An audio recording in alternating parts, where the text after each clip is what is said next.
obedient and go do that call. But I think the world could learn something from this, that there is hope, that there's good people around who will stand up and do the right things.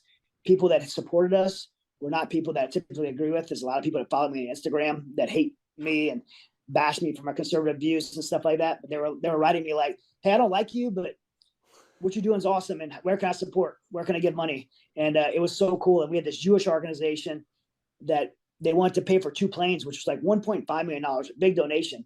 And they called me back and they said, hey, we tried to make the donation, but we can't do it.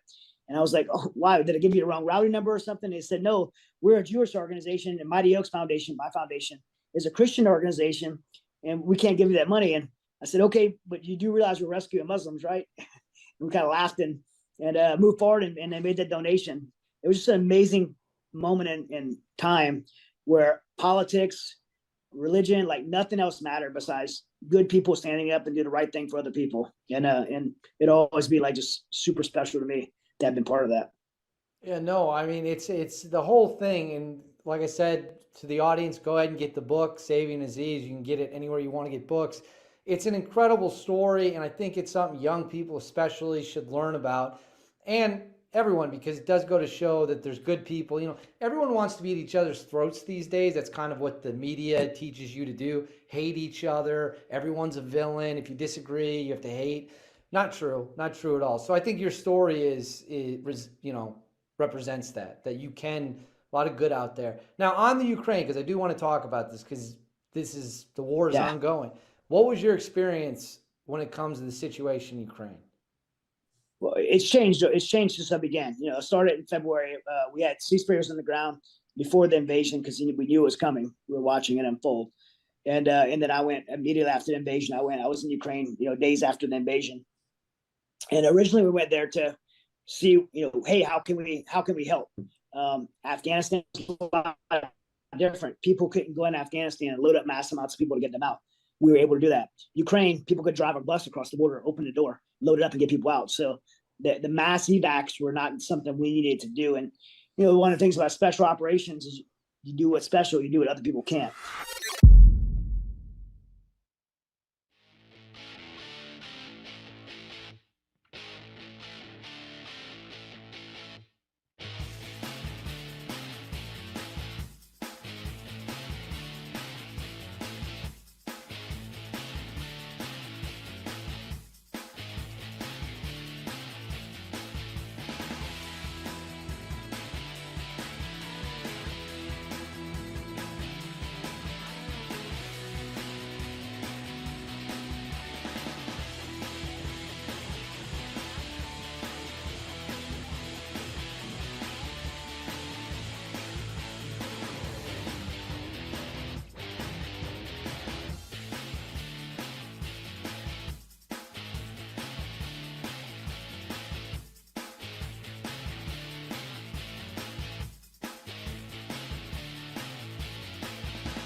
It's Irsay's call.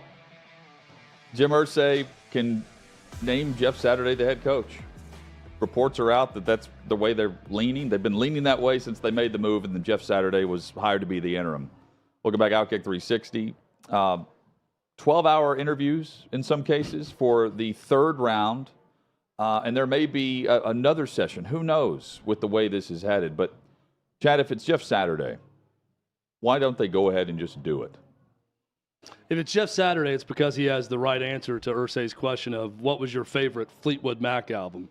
And if you say Tusk and not Rumors, then you are correct, and you advance to the 11th hour of interview number 3, and that can finally land you the job. Yeah.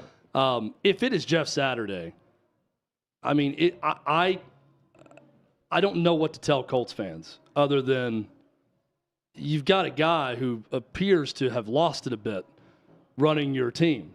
And I'm not saying he doesn't have his mental faculties. I'm saying that he is running amok, that he has just opted into this, I'm right, you're wrong. I don't care if every bit of evidence says probably shouldn't have hired this guy to be an NFL head coach, didn't work out with him in the interim. I really like him and think he's going to succeed. So now I'm going to be the one to give him another shot. There's nothing you can do about it because he's the owner. So I don't know what to tell Colts fans if that's the case. Well, it's not good.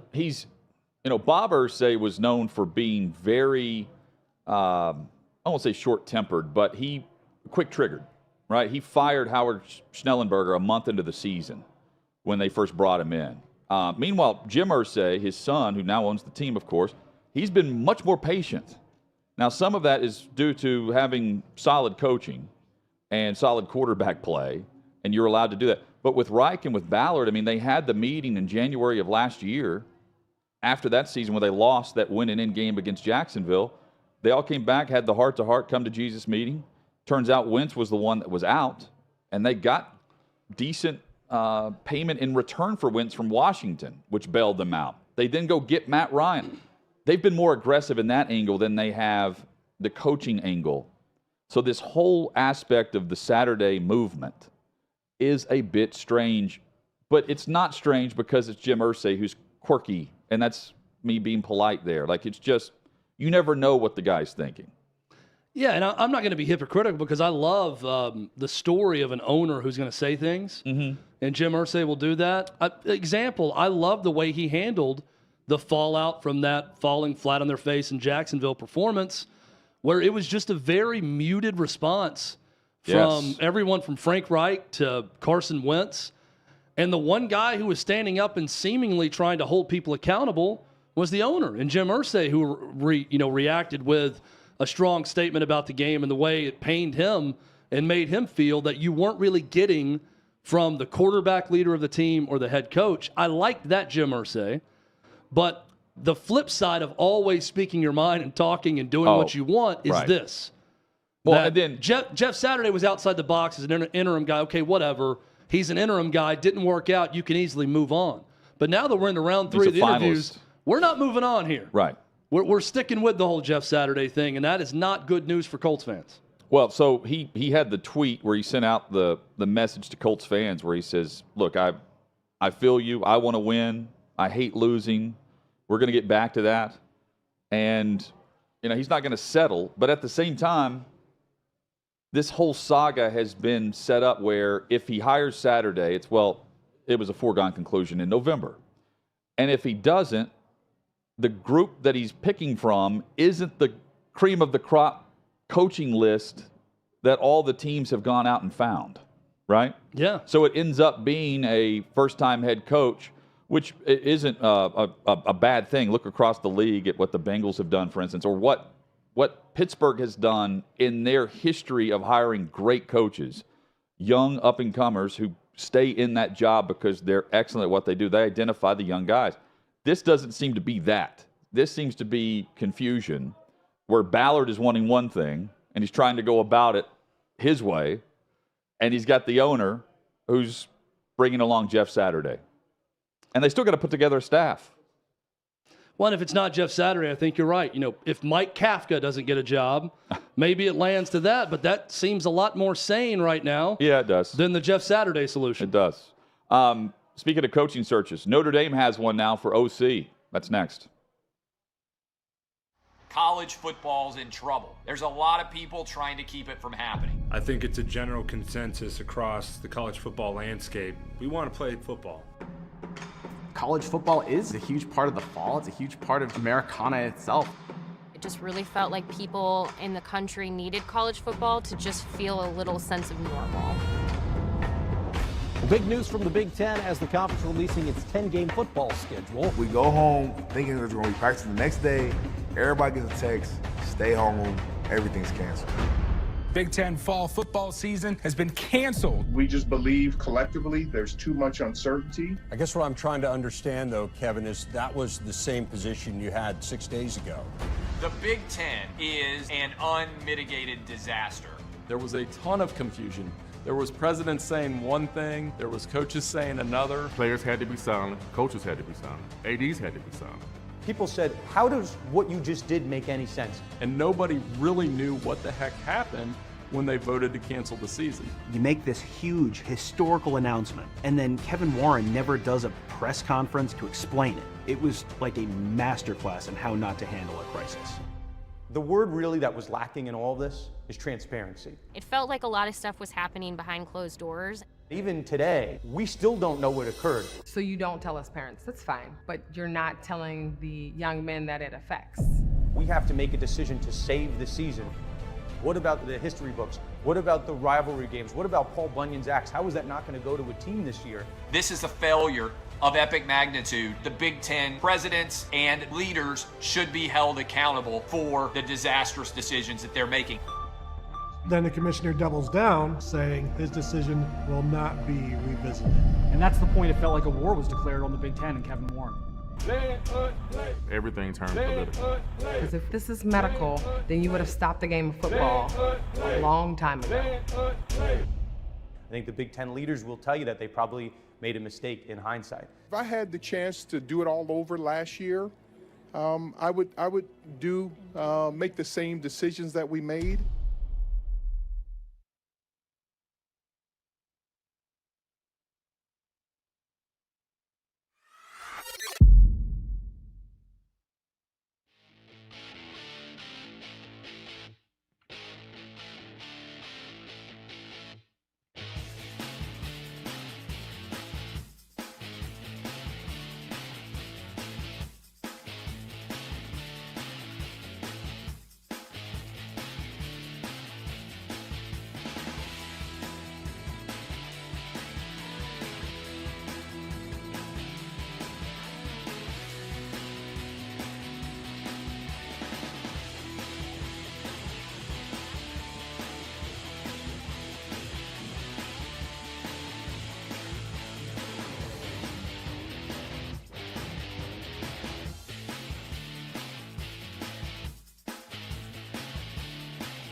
Just like that, the second hour is here. OutKick 360 rolls on this Friday edition. John McClain from Gallery Sports will join us in 20 minutes.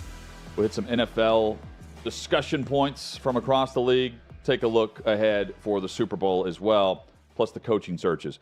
Tommy Rees is headed to Tuscaloosa to be the new offensive coordinator, replacing Bill O'Brien for Nick Saban at Alabama. So there's now an OC opening at Notre Dame, where the young, up-and-coming coordinator, Tommy Rees, Back and forth season where I believe they ranked 60th nationally in points scored, in offense, I should say. And now he's headed to run the offense that will have a different look to it without Bryce Young at quarterback. That is for sure. It'll still be really, really good, no doubt. And normally when you pass through Tuscaloosa, you're on to great things. Todd Grantham had the opportunity to be the defensive coordinator at Bama. He is now going to go to the NFL, to the New Orleans Saints. Former defensive coordinator, Florida, Georgia, Louisville, Mississippi State, I believe. And Saban was looking to bring him in. He's now going to the Saints. Reese, though, he's taking the job. He's the new OC in Alabama. So speaking of former Alabama OCs to go on to good things, I'm just off the top of my head, Lane Kiffin goes from there to Florida Atlantic, then eventually to Ole Miss. Steve Sarkisian spends his time in between coaching at USC to then getting the Texas job. Bill O'Brien, able to go to Alabama for a couple of years, get back in the NFL and coach for his old boss, Bill Belichick, in New England. Mike Locksley was there for, I think, a year as the full-time OC and not assistant OC, and then he gets the Maryland job. I mean, the list goes on. Brian Daboll, goes for 1 year and then goes to the Bills, and now he's the head coach of the New York Giants. So I understand the career trajectory for Tommy Rees and what he wants ultimately, but, man, this is disheartening if you're just a college football fan. And I say that for this reason. I saw the news last night. Tommy Rees is getting on a plane in South Bend to go back to Tuscaloosa to interview for the Alabama job, and my first thought was, well, he's gone. Yeah. There's no way he's going to stay at Notre Dame. A 30-year-old offensive coordinator, when he decided to stay on and stay with Marcus Freeman at Notre Dame, 29 years old, and at 29 years old, he decided to stay at his alma mater to coach for an unknown head coach as opposed to going to Baton Rouge to coach with the guy that coached him in college, and Brian Kelly, who's a very accomplished head coach. Didn't go to LSU, stayed at Notre Dame with the unknown, and my thought was he's a Notre Dame guy. He believes in Marcus Freeman. He's going to stay there a long time. And a year later, Nick Saban comes calling, and what happens? He bolts. He's gone. This is not a criticism of him for making this decision to leave, but if Tommy Rees can be had as a former Notre Dame quarterback who stayed and did not go with Brian Kelly to instead stay and coach with Marcus Freeman, who can't Nick Saban hire? That's not a head coach, I'm saying. Right, yeah. There's tons of sitting head coaches wouldn't leave for a coordinator position, but who would be safe in that regard? We know the Washington coach turned him down, the offensive coordinator there. Which is extremely rare, right? Ryan Grubb. Man, that is just Ryan Grubb. Crazy. Now Notre Dame's got a search on their hands. Yeah, and they could, he could pull from within, right? But also, that's also a good gig with the quarterback coming in and Sam Hartman. Yeah, I mean that's also a program that can go and hire some of the best offensive minds, young offensive minds.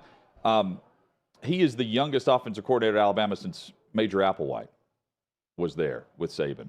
I believe he was 28, and Tommy Rees is 30 as he's taking over at Bama. Yeah, and Colin Warner, our radio producer and resident Fighting Irishman, was mentioning some in-house candidates or candidate that could step into that role as offensive coordinator for Marcus Freeman. We'll see what decision he makes. With the first one, he stuck with someone there and stayed with that. Does he go outside that family? Does he promote from within? A big decision coming from Marcus Freeman, who's getting ready for year 2 as head coach at Notre Dame. Dr. David Chao will join us a bit later in today's show, and one of the things I'll bring up with him is the concussion protocol, and the NFL saying that the concussions are up 18% year to year across the league. I'll also like the attention on concussions took over the top place of the mantle again, because COVID had, over the last 2 seasons especially, been the focus of the media's attention. Now the headline is all about concussions again, with Tua, and rightfully so, with Tua and how things have been handled with their protocol, the adjustment midseason.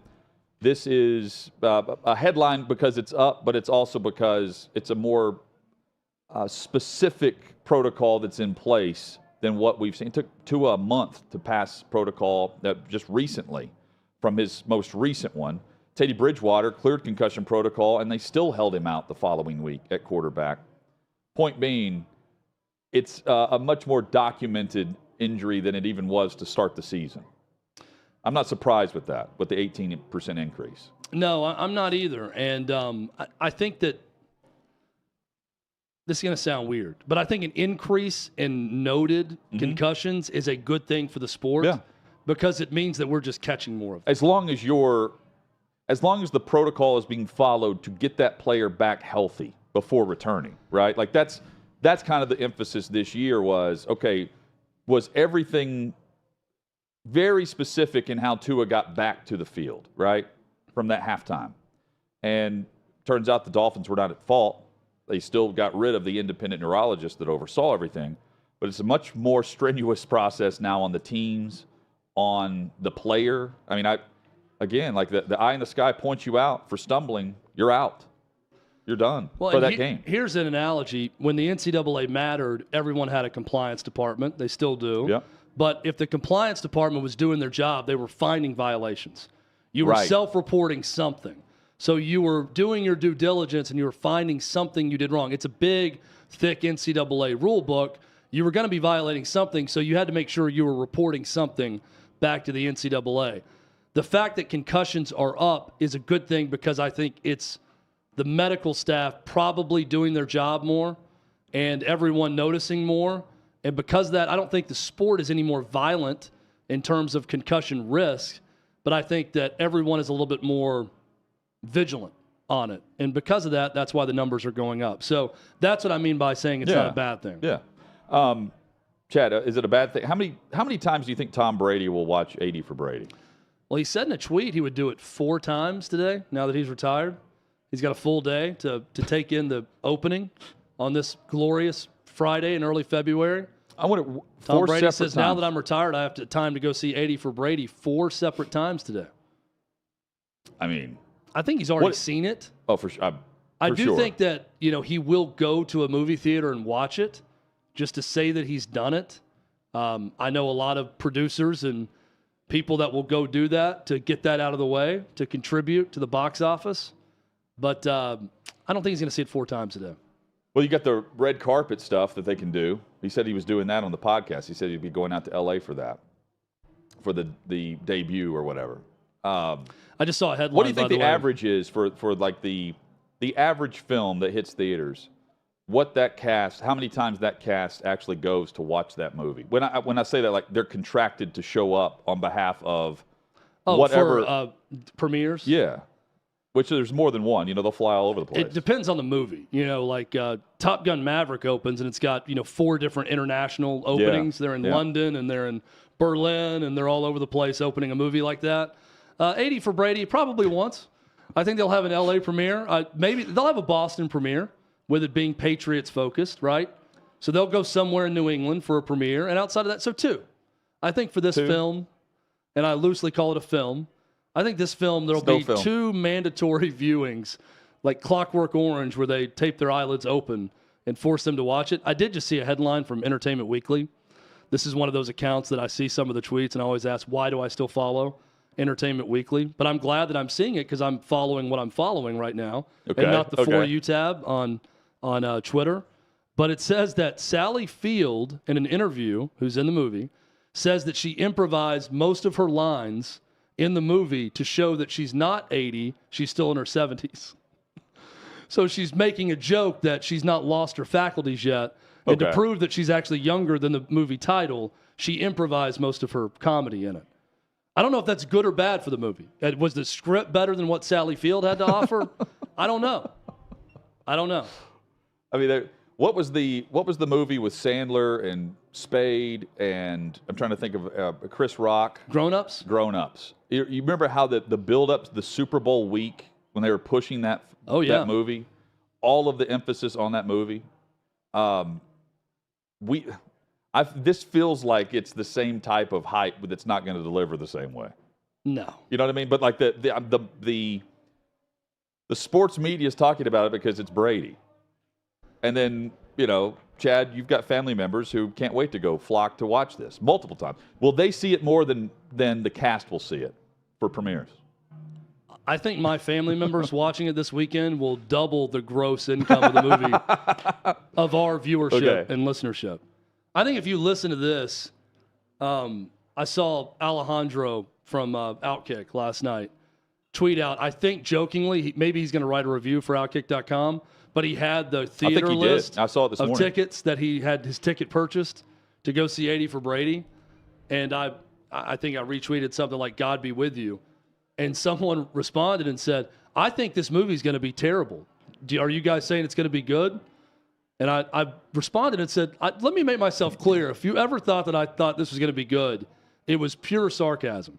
I have no intentions of watching this movie. I do not think it's going to be good. Alejandro loves it, based on what I'm reading here. Oh, he's already written something about it? Yeah. I had to go back to make sure I didn't dream this last night, that I wasn't dreaming about 80 for Brady. Is this, again, the movie as a whole? I'm just going to, okay, please, the full article. Give me a taste of the review. The full article is available at OutKick through, right on the front page. The movie as a whole was The Golden Girls mixed with The Hangover and all the sports scenes from Silver Linings Playbook. Oh, my gosh. Chad, your thoughts? This has to be sarcasm, right? The headline, Chad, is 80 for Brady is a touchdown. I'm sorry, but you can't have that headline if it's sarcasm. No, you can't. Davey, let's get Alejandro on the show at some point. I have to quiz him about this and find out if he's seriously telling the truth. If Alejandro is right, and this is a mix of, what was it, The Hangover and Golden Girls? Golden Girls, by the way, terrific. One of the best sitcoms and The Hangover, too. Of any era was Golden Girls. We're quoting I it love that earlier. show. Yes. Hangover, maybe the best comedy of the last 15 years. We were quoting that earlier, too, and Golden Girls. Yes. If it's a mixture of those two, then the movie producers did a horrible job of cutting a trailer. With the sports scenes from Silver Linings Playbook. What sports scene? At Silver Linings Playbook, it was, the sports scenes were them watching, like tailgating for Eagles games. I'm trying to think of very the sports realistic, scenes games. Oh, well, all right, whatever. Let's get Alejandro on. We got to quiz him about this. I'm not buying the validity of this, but I'd love to ask him questions about it. Again, the trailer was awful. There wasn't one funny line or joke in it. So if that's the case, that's the biggest redirect that I've ever witnessed. I've seen movies that are not nearly as good as the trailer. I don't know that I've ever watched anything where the trailer was that horrific and the movie was the opposite. Right? I agree with you. Like great trailers make okay to bad movies look good. That's the hook. I've never seen a horrible trailer like that go with a good movie. The other thing that I'm seeing a trend of, especially on the streaming services, is the preview of that series or of the movie is just a scene from the movie. They're not actually even clipping it to edit a trailer anymore. It's just a quick scene. You're like, I have no idea what the show is about. There's no hook here. At least with 80 for Brady, we know it's not going to be good, right? And is Gronk funny in it? I just don't find, like, Gronk being Gronk and broing it up with his brothers is funny to me. We'll find out. But Maybe Gronk, like, trying to be funny, I don't know that that's going to be funny. I am interested in this gimmick with FanDuel where he's going to kick the field goal live in a halftime commercial. And it's going to be like, what, a $9 million giveaway to someone, and you can bet on whether or not he's going to hit the field goal. That's a funny idea for Gronk. But look, we'll talk to Alejandro at some point, and we'll get to the bottom of it, and maybe he can sell me What time today? Coming on the show. Oh, final hour today. Good. Final hour today. Chad, you and David were discussing what Brady would be like as an actor. Alejandro Avila says, Brady manages to hold his own against the veteran actresses, especially in his scenes with Lily Tomlin. Oh, my gosh. His verdict, like James White's final touchdown in the storied Super Bowl win, 80 for Brady just crosses the line to be a winner. Pretty sure Lily Tomlin won, like, the Mark Twain Award for comedy. And Alejandro is saying that Tom Brady in his theatrical debut, well, I guess not counting Ted 2, that he held his own with Lily Tomlin comedically. What do you? That's either saying a lot for Tom Brady or nothing for Lily Tomlin and her performance in this film. What are you hearing from him, Davey? He, and I quote, absolute masterpiece, and he's looking forward to coming on the show. Oh, my gosh. I cannot wait. I have so many questions for Alejandro. So, OutKick movie critic Alejandro Avila says it's a masterpiece, a mixture of Golden Girls, It's a touchdown. The Hangover, and the sports scenes from Silver Linings Playbook. Yep. I can't wait to ask him about this. Coming up, from movie critic to actor, John McClain. From movie critic to movie star. If the sports scenes were this good, John McClain should have been in this film. He's got so many good stories from the James Franco picture, Spring Breakers, that he can share with us as he played the judge. And he's got details on why DeMeco Ryans is the Houston Texans head coach and not the head coach of the Denver Broncos. John McClain next on OutKick 360.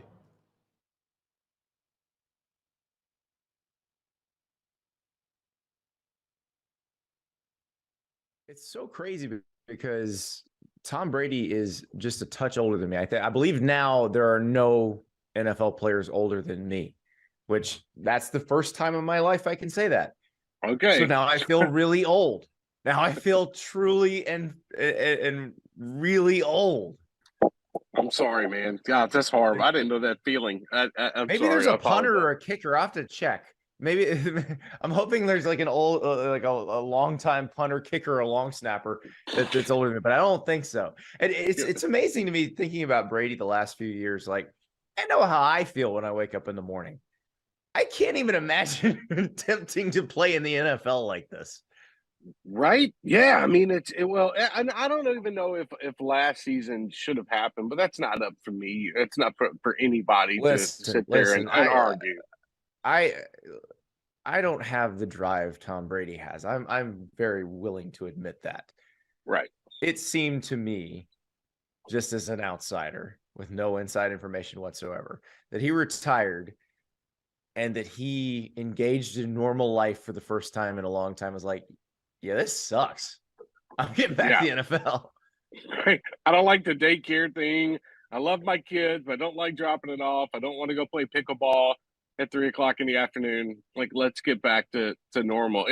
But it'd be interesting. Like I don't know if we'll see another quarterback take it that far, Andy, in the NFL. Like, he really pushed the Aaron limits, Rodgers, right? Yeah, you got Aaron Rodgers gonna be 39. You got him hinting at retirement now, and it does feel like the game's maybe taking a little more toll on his body than Brady.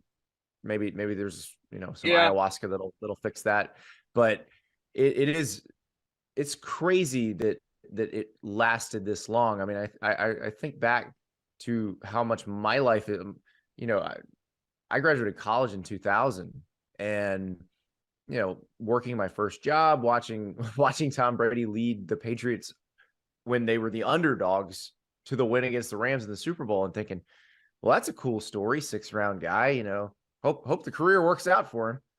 And the level of winning and just consistency, I'm not sure we're going to see it again. No. And I don't, especially with a quarterback who has that tenacity, he also puts in everything into the game. Like, it's like he can't take a breather. And it just, he has a different workflow. It kind of reminded me of what Kobe Bryant used to do in the NBA. Or you can go on and name them on. Yeah. But now, but I'm interested to see now, what that looks like in the future, and does this, and I'll ask you this, because this news could break while we're down here in Mobile. Todd Monken, Georgia offensive coordinator. Does this make room for him now to potentially say, okay, I can go to Tampa, we can go find a quarterback that works for me in my system, and maybe take over the offensive coordinator position? What have your thoughts been on the Monken Buccaneer stuff? Are you ready for Stetson Bennett as the Buccaneers starting quarterback? Are we ready to live in a world where Stetson Bennett makes that pirate ship go boom? Can I'm that excited. happen? It can in the 6th round. It's very interesting because Monken, I think you look at that tenure with Jameis Winston in Tampa, it didn't go as well as anybody would have wanted. And maybe Monken going, well, if I had a different quarterback, one who didn't put the ball in harm's way as often, perhaps that works out.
From 6th and Peabody with Yeehaw Beer and Old Smoky Moonshine, glad you're with us for OutKick 360, and we're always glad to have John McClain with us from GallerySports.com. I rarely do this, but can I jump in and address John first here? Because I've got to ask him the first question. Yes. John, you are a star of film, and you've been in many movies. We've been having this discussion about 80 for Brady and how I think it looks terrible.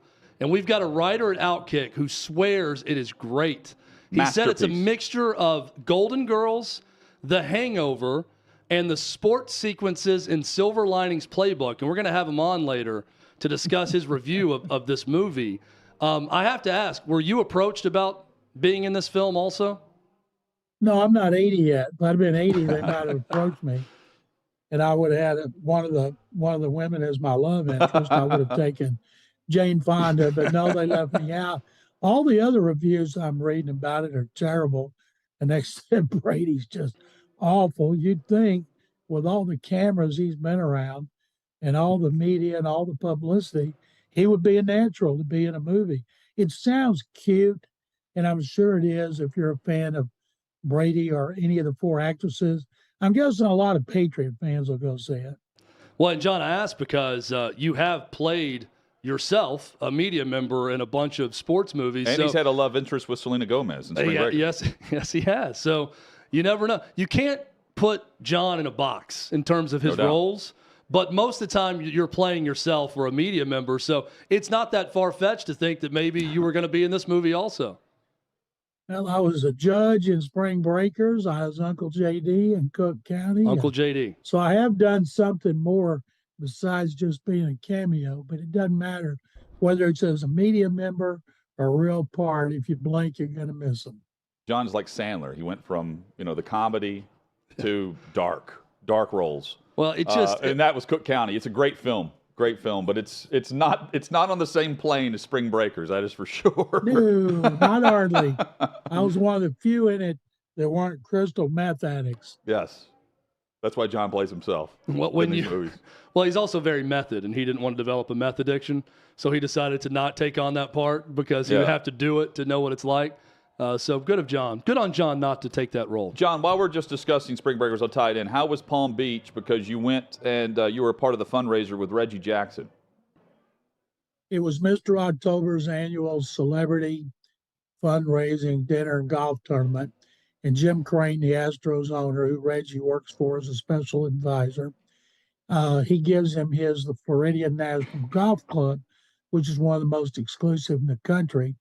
And I wouldn't be able to get on the grounds if I hadn't been there. Gallery Sports sponsored the celebrity dinner the night before, so we had access to everybody. And then the next morning, there was only like 4 different media outlets there. You had to be invited. I got, I think, 19 interviews with Hall of Fame baseball players, football players, rappers, owners. It was a great time, and I had a blast.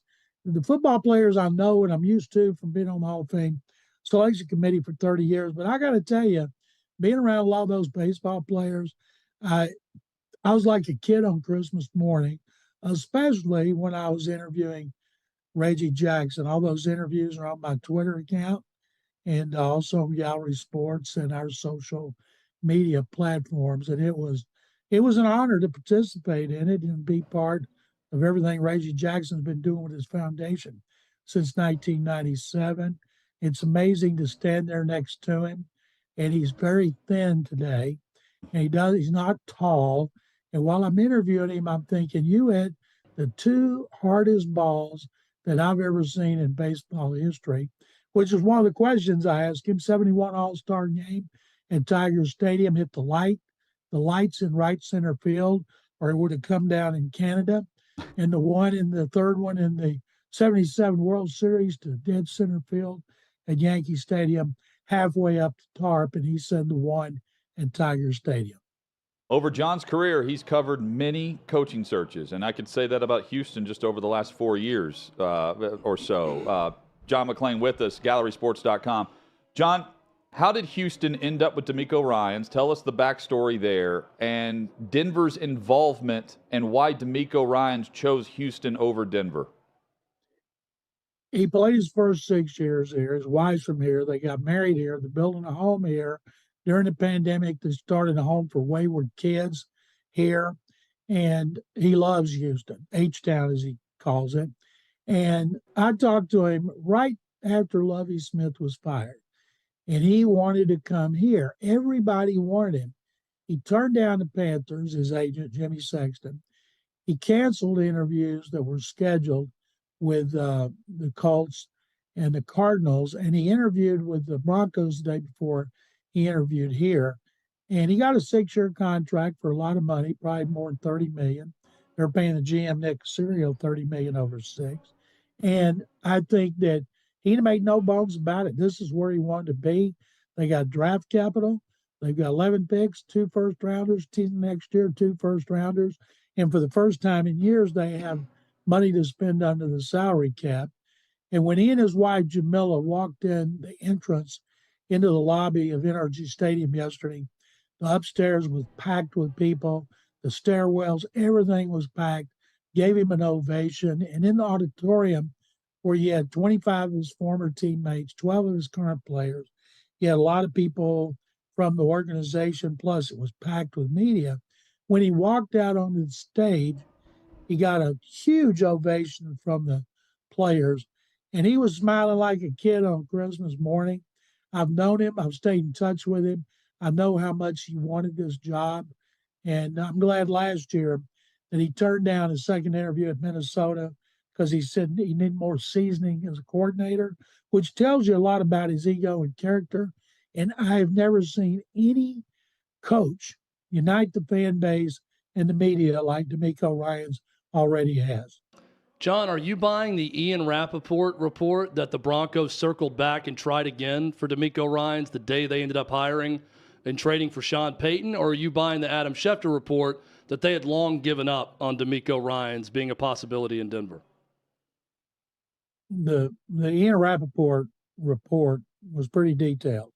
And once you decide on a coach, you're not going to admit you circle back to the other one. You're going to do the PR damage because you don't want Sean Payton to get his feelings hurt. Then I'm a great coach. I've won a Super Bowl. Why would they still be interested in that guy? Can't be over money. The owner's worth $60 billion. So I don't know who to believe. It doesn't matter. And D'Amico wouldn't say just thank the Broncos for the interviews. Had a lot of good people there, but this was an easy decision. And they knew after that interview, after his interview with the Texans, the next day when everybody started talking, he was going to get the job. I'd been tweeting for several days. They've hired him past tense because I knew they were going to. And it's worked out great for everybody. You know, the Broncos had to give up another first and second, got a 3, and Payton in 5 years. That may be a great deal because Sean Payton thinks that he can fix whatever happened last season to Russell Wilson. John McClain of Gallery Sports, our guest on OutKick 360. What do you think, John? Do you think that Russell Wilson is able to be fixed? And is Sean Payton the guy to come in there to Denver and get this franchise back to the playoffs? Early in the season, when Nathaniel Hackett was failing as a first-year coach as bad as anybody I've ever seen, Sean Payton said on Fox, he was talking about how they were using Wilson in the wrong way. They weren't using him the way they did in Seattle with what he was used to. They were using him the way Nathaniel Hackett did it in Green Bay when he worked for Matt LaFleur and never called a play. So you've got to adjust to the talent. That's something D'Amico Ryan stressed at his news conference. Coaches have to adjust to the players.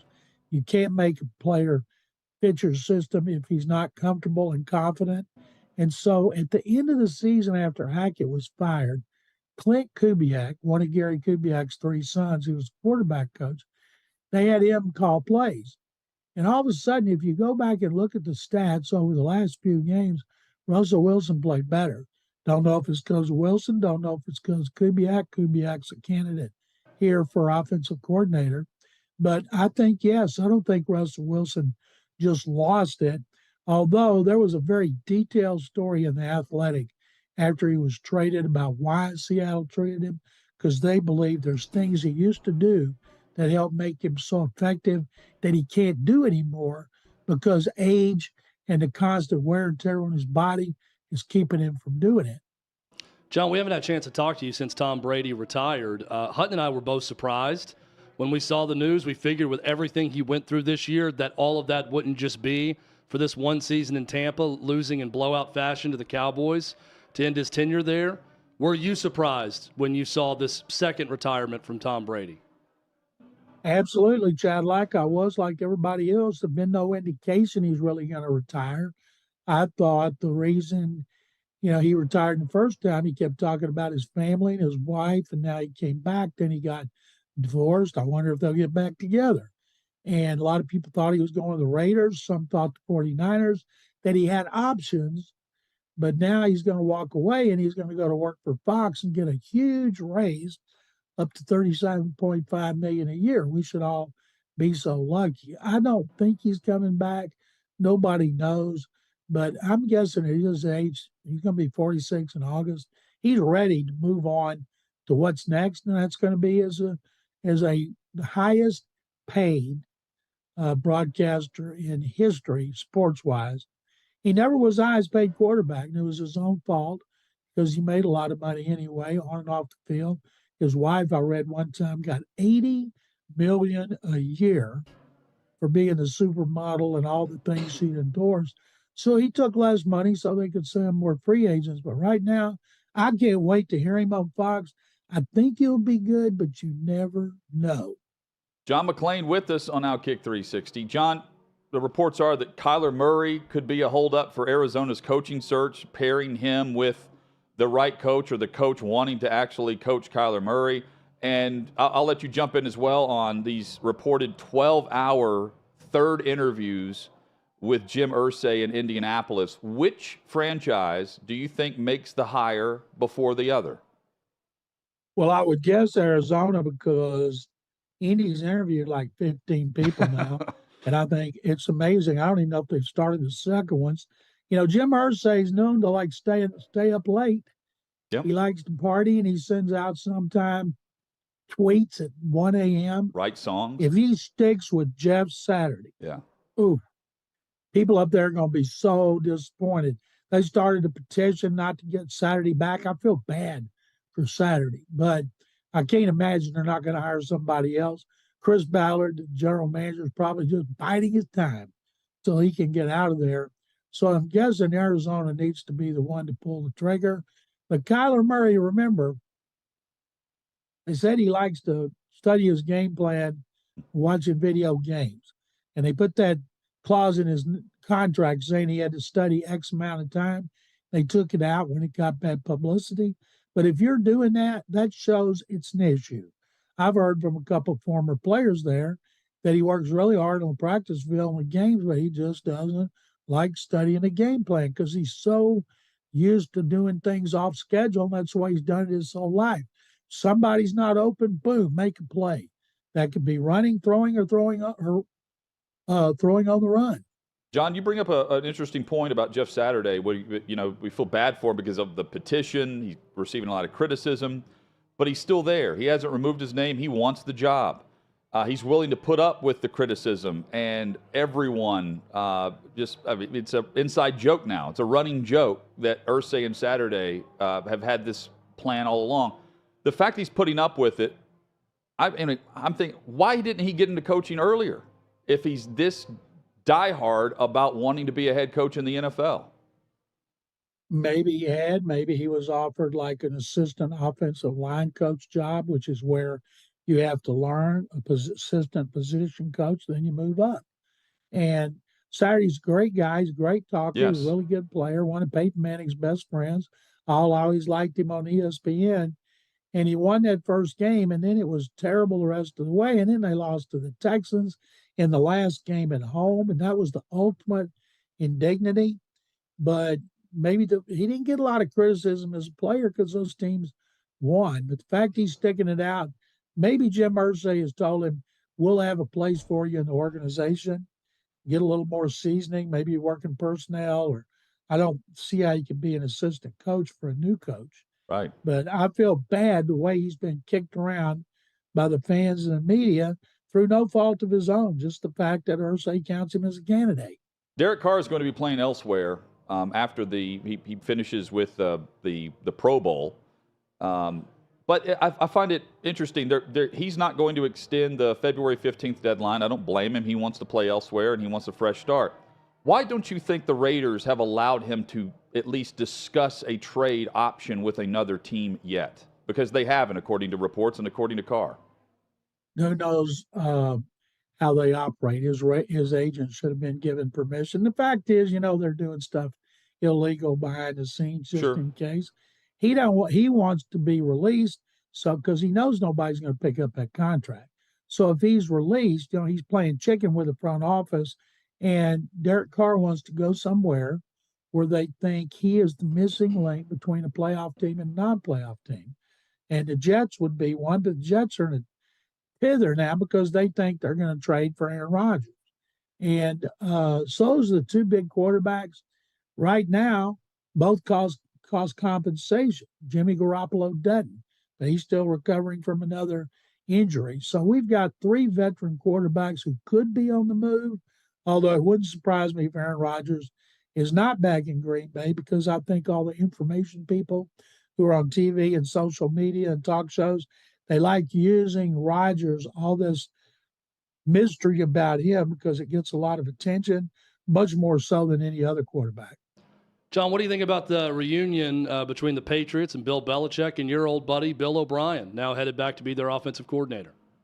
Kind of like that was one of the worst kept secrets in the NFL. It's even worse than D'Amico Ryan's coming back to Houston. O'Brien did a good job there. He started wide receivers, worked his way up to coordinator. Tom Brady loves the guy. When Bill was here, it seemed like the Texans played the Patriots every year because they kept finishing in first place. Anytime Brady talked about him, we'd almost have to cut him off. He was so good, and it was informative, insightful, analytical about why Bill O'Brien had done a good job. I think he's going to help Mac Jones, and he needs it. And I'm happy for him. He wanted to get back in the NFL. He'd made a 2-year commitment to Nick Saban.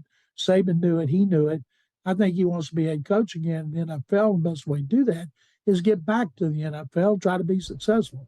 John, just briefly, I know Albert Breer, his opinion was that Chicago was going to trade out at number 1, and with Houston being at number 2, your perspective on, did the Texans feel like they need to move up to ensure they get their guy? Is it already, is that the mindset, or do you have to wait a little while to see what the price tag would be with other teams willing to jump up there if you're Chicago? That's kind of thing's not going to happen for a long time. Texans are guaranteed to get Bryce Young or C.J. Stroud, whichever one they like, or maybe they like Will Levis. But it also says, and this is something everybody loves, D'Amico Ryans, and I said, well, what if he says with the second pick, I want Jalen Carter or Will Anderson Jr., and we'll just ride with Davis Mills another season, or we'll sign Jimmy Garoppolo. We don't know what's happened because he's just gotten here. But what I do believe is they'll get a quarterback with the first pick and the 12th overall pick that they got from the Browns for Watson. I've been thinking would be a big-time receiver. Now I think it's going to be a defensive lineman, because with the 49ers, you had 3 number ones in the defensive line, none in the back 7. So they need a tackle or guard. So I think they'll get a quarterback and a defensive lineman in the first round. Any coaches he's bringing with him so far? Not so far. He's interviewed. A lot of talk about Bobby Slowick, passing game coordinator of the 49ers, who's been with Kyle Shanahan in Washington and every year in San Francisco from 2017, when also that D'Amico Ryans was there. They've got a really good defensive line check called Kuchurik, and he's a great defensive line coach. Maybe he wants to be a coordinator. I don't know. And then, as I mentioned earlier, Clint Kubiak could be a candidate to come back to Houston, his home, and where his dad lives. Maybe he could talk his old man to quit fishing so much and drive his tractor so much on his farm and come back and help him coach. John, have a great weekend. We will catch up with you next Tuesday, and we will preview all things Super Bowl 57. We're looking forward to it. Jonathan and Chadlack, I can't wait. Thank you guys very much, and have a great weekend. Yep, there's John McClain. GallerySports.com is where you can find him. Normally on Tuesdays. He's been with us Fridays based on the schedule. Back on schedule next week with us talking Super Bowl 57. Chad, it's inevitable. February 2nd, Groundhog Day. And there's a story out of Canada that's a little sad. Well, first off, I learned today that America's not the only country that celebrates Groundhog Day. We'll discuss. Okay. I didn't know that there was other Groundhog Days than the one with Punxsutawney Phil and the movie that was 30 years ago this year that we celebrate. Yeah, we're going to learn a lot. Okay. In the next segment, it's going to be very educational. I'm looking forward to it. Can't wait. Is it Mexico? That's next on OutKick 360.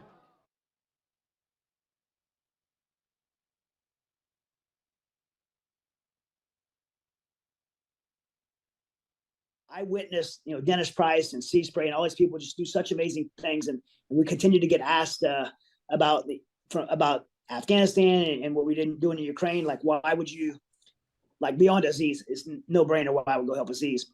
Why would we continue to help these people? And I think the easy answer is it's the right thing to do. Like, I mean, when the governments of the world completely failed, including our own, it was very discouraging. But what brought me hope was to see that when the governments of the world failed, good people stood up and did what the governments wouldn't do and couldn't probably do, and did the right thing. And that was really encouraging for me, because I think all of us kind of struggle with hope in our country right now because of the political divide and things that we don't agree with. But it was really hopeful to see that when the governments don't do the right thing, people do. And one of the things myself and C Spray were asking in this interview was, why would you do it? And of course we said, because it's the right thing to do. But C Spray was asked a question that I think is important and we can all learn from. He was asked, was it worth it? Was it worth it? And he said, it doesn't have to be. It doesn't have to be worth it to do the right thing.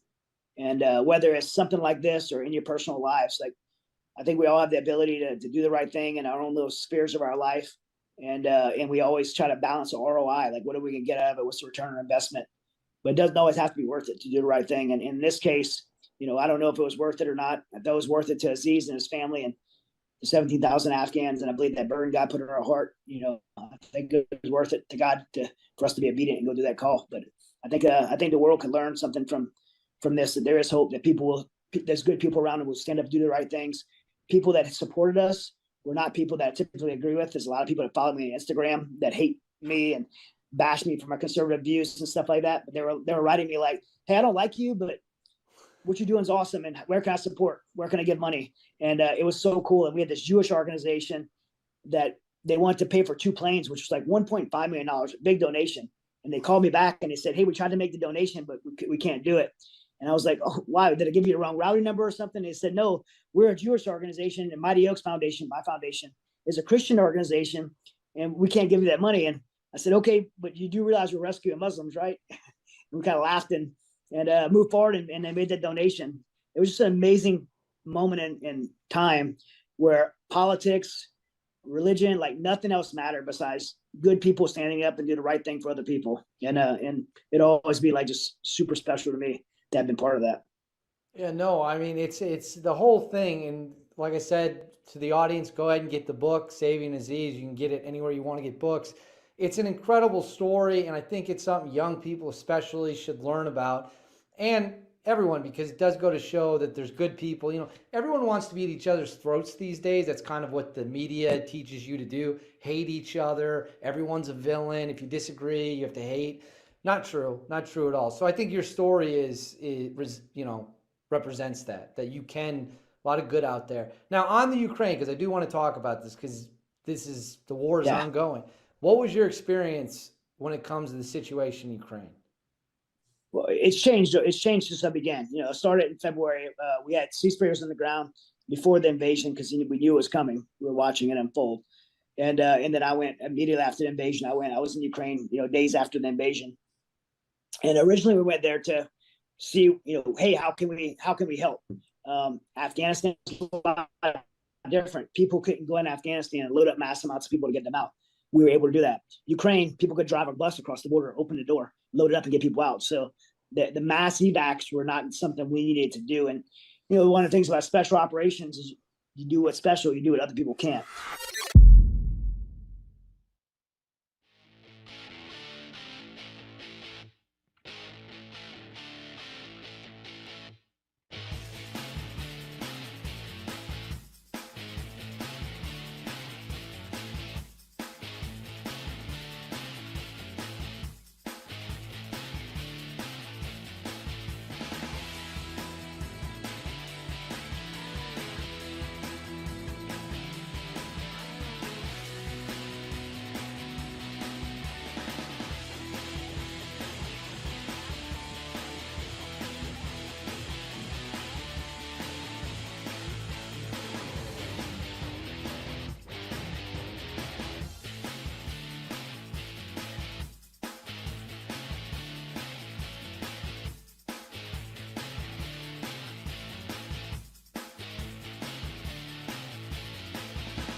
OutKick 360 rolls on from 6th and Peabody with Yeehaw Beer and Old Smoky Moonshine.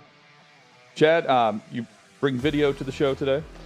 I did. I've got some video aids to the show today. Okay. So first Groundhog off, Day. I didn't know that Groundhog Day was anything more than an American holiday, right? Sort of a made-up one of our. It's what we do, and a lot of it's great. But a made-up American holiday that somehow signifies the weather because of a groundhog peeping up out of a hole and seeing their shadow or not. But what I found out was, in fact, Hutton, Canada has a Groundhog Day. Really? And if you ever wanted to know what it sounded like in Quebec with a French-Canadian broadcast when they report that the groundhog on Groundhog Day was in fact discovered to be dead, this is exactly what it sounds like. Cette année, ça va se passer complètement différemment. Tu sais, dans la vie, il y a un dicton qui dit, dans la vie, il y a juste une chose de sûre, c'est qu'il n'y a rien de sûr. Ben, cette année, c'est vrai. C'est vrai, c'est malheureux. Je vous annonce la mort de Fred. Is that weeping? That was weeping, and that was some upset people at the end of it. So Hutton, Groundhog Day, right? It's stupid. Whatever. Groundhog jumps out of the shadow or jumps out of the hole, sees their shadow or not, signifies something. What does it signify if the groundhog is dead in the hole? The apocalypse? 12 more months of COVID, I guess, in Canada. I don't know. A pandemic? Yeah. Is this how we could have cut COVID off before it started? Is there another country that has a Groundhog Day? And if that groundhog was dead, was there a signal that we missed? That there was a dead groundhog somewhere? Did you know that there were other countries that had Groundhog Day? No. And there are other states that do this other than Philly, other than Pennsylvania, I'm saying. Because I saw tweets where there was a groundhog that actually did not see its shadow, apparently. I don't think do you recall the groundhog not seeing its shadow? Look, and staying? The best thing I don't recall that. The best thing about Groundhog Day is that it's over. Is the movie, first off. That's why we like it, I think, is the Bill Murray movie, which is hilarious.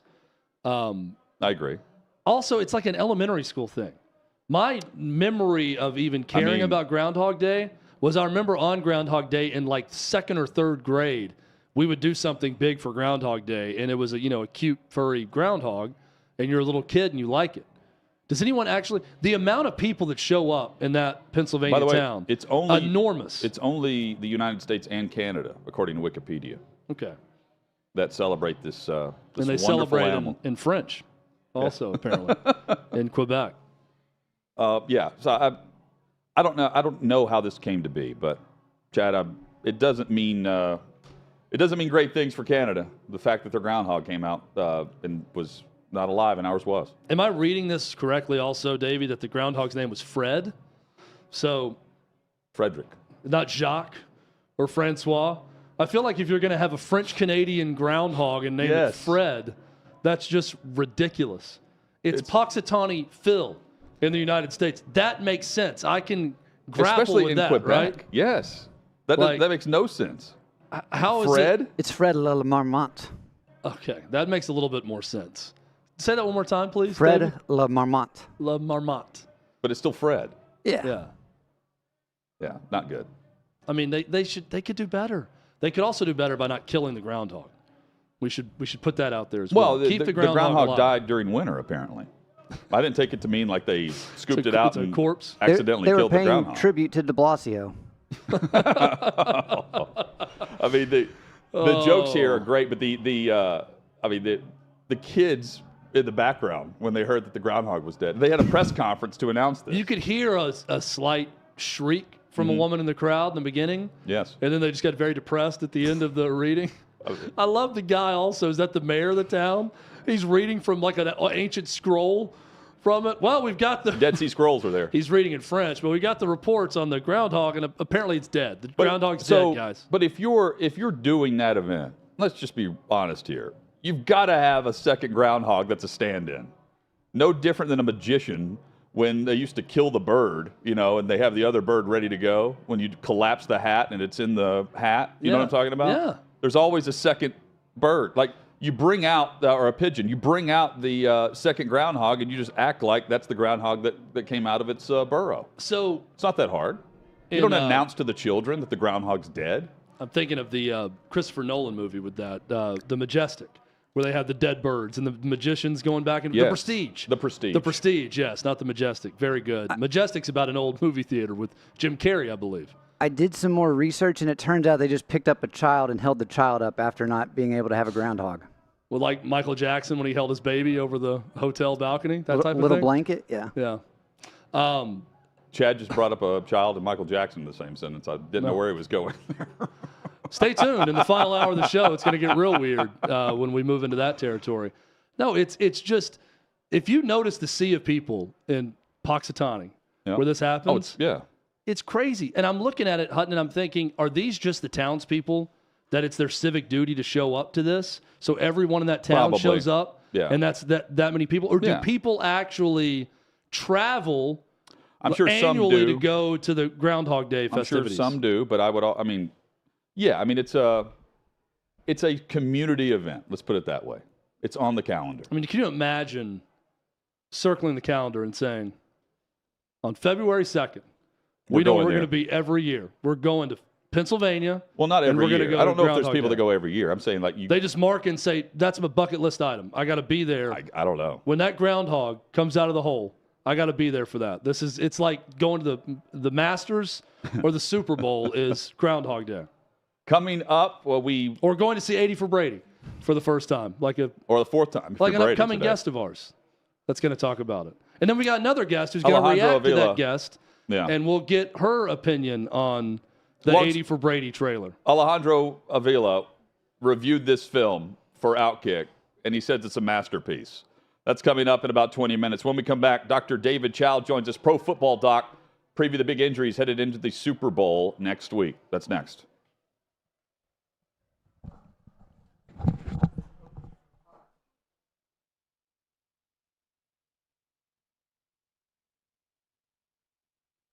College football's in trouble. There's a lot of people trying to keep it from happening. I think it's a general consensus across the college football landscape. We want to play football. College football is a huge part of the fall. It's a huge part of Americana itself. It just really felt like people in the country needed college football to just feel a little sense of normal.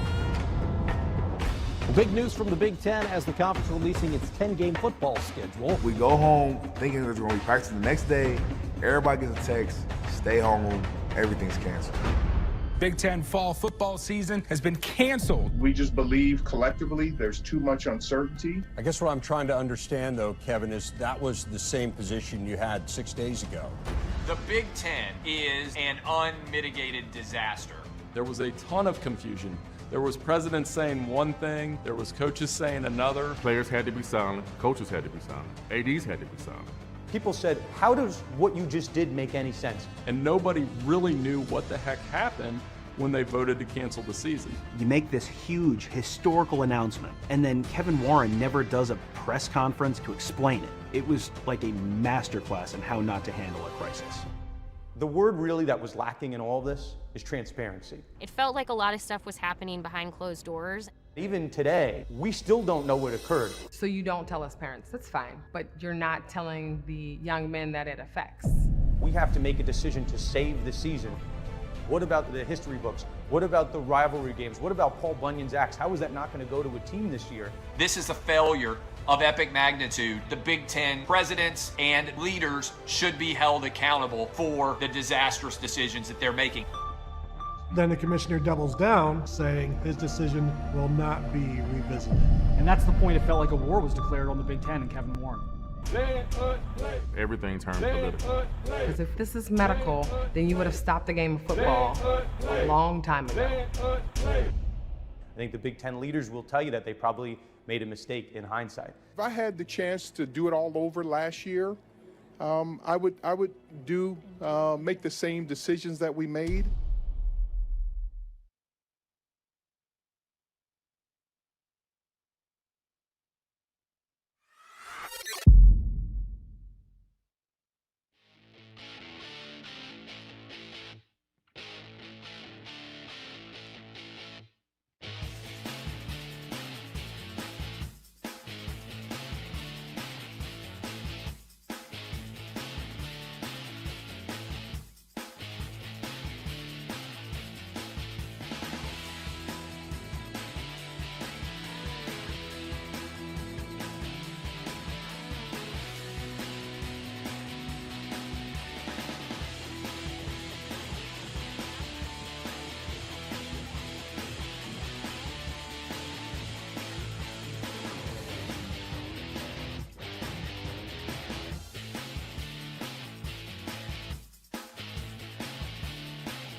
Chad, look at the time. Just like that, the final hour is here. Friday edition of OutKick 360 across the OutKick network. To Matt across from us and everyone else in here who said we couldn't do it, we made it. Well, we almost made it. We're 1 hour away. Matt wants everyone to know there's still an hour left. We're so close. Yeah. Matt said, hey, don't go celebrating just yet. You guys still have an hour left before you've made it. One state, we're about to be joined by Dr. David Chao, Pro Football Doc. There is a state, Chad, trying to make the Monday after the Super Bowl a holiday. And we're sitting in it. What state is that, Hutton? We're sitting in the state, the volunteer state of Tennessee. Super Bowl Monday would be a state holiday. I would say, the biggest hurdle for it? The biggest hurdle for Super Bowl Monday being a holiday where you don't work is the flexibility of, what is it, President's Day? President's Day, I think, is the issue. President's Day, you flex most of the time corporate-wide. If you work the President's Day, you can flex it to the Friday after Thanksgiving if you don't have that day, or you make it a long weekend and you take you Wednesday, can flex Thursday, either Friday. one now, right? I mean, I guess theoretically. Well, not if it's not on the company calendar. I got you.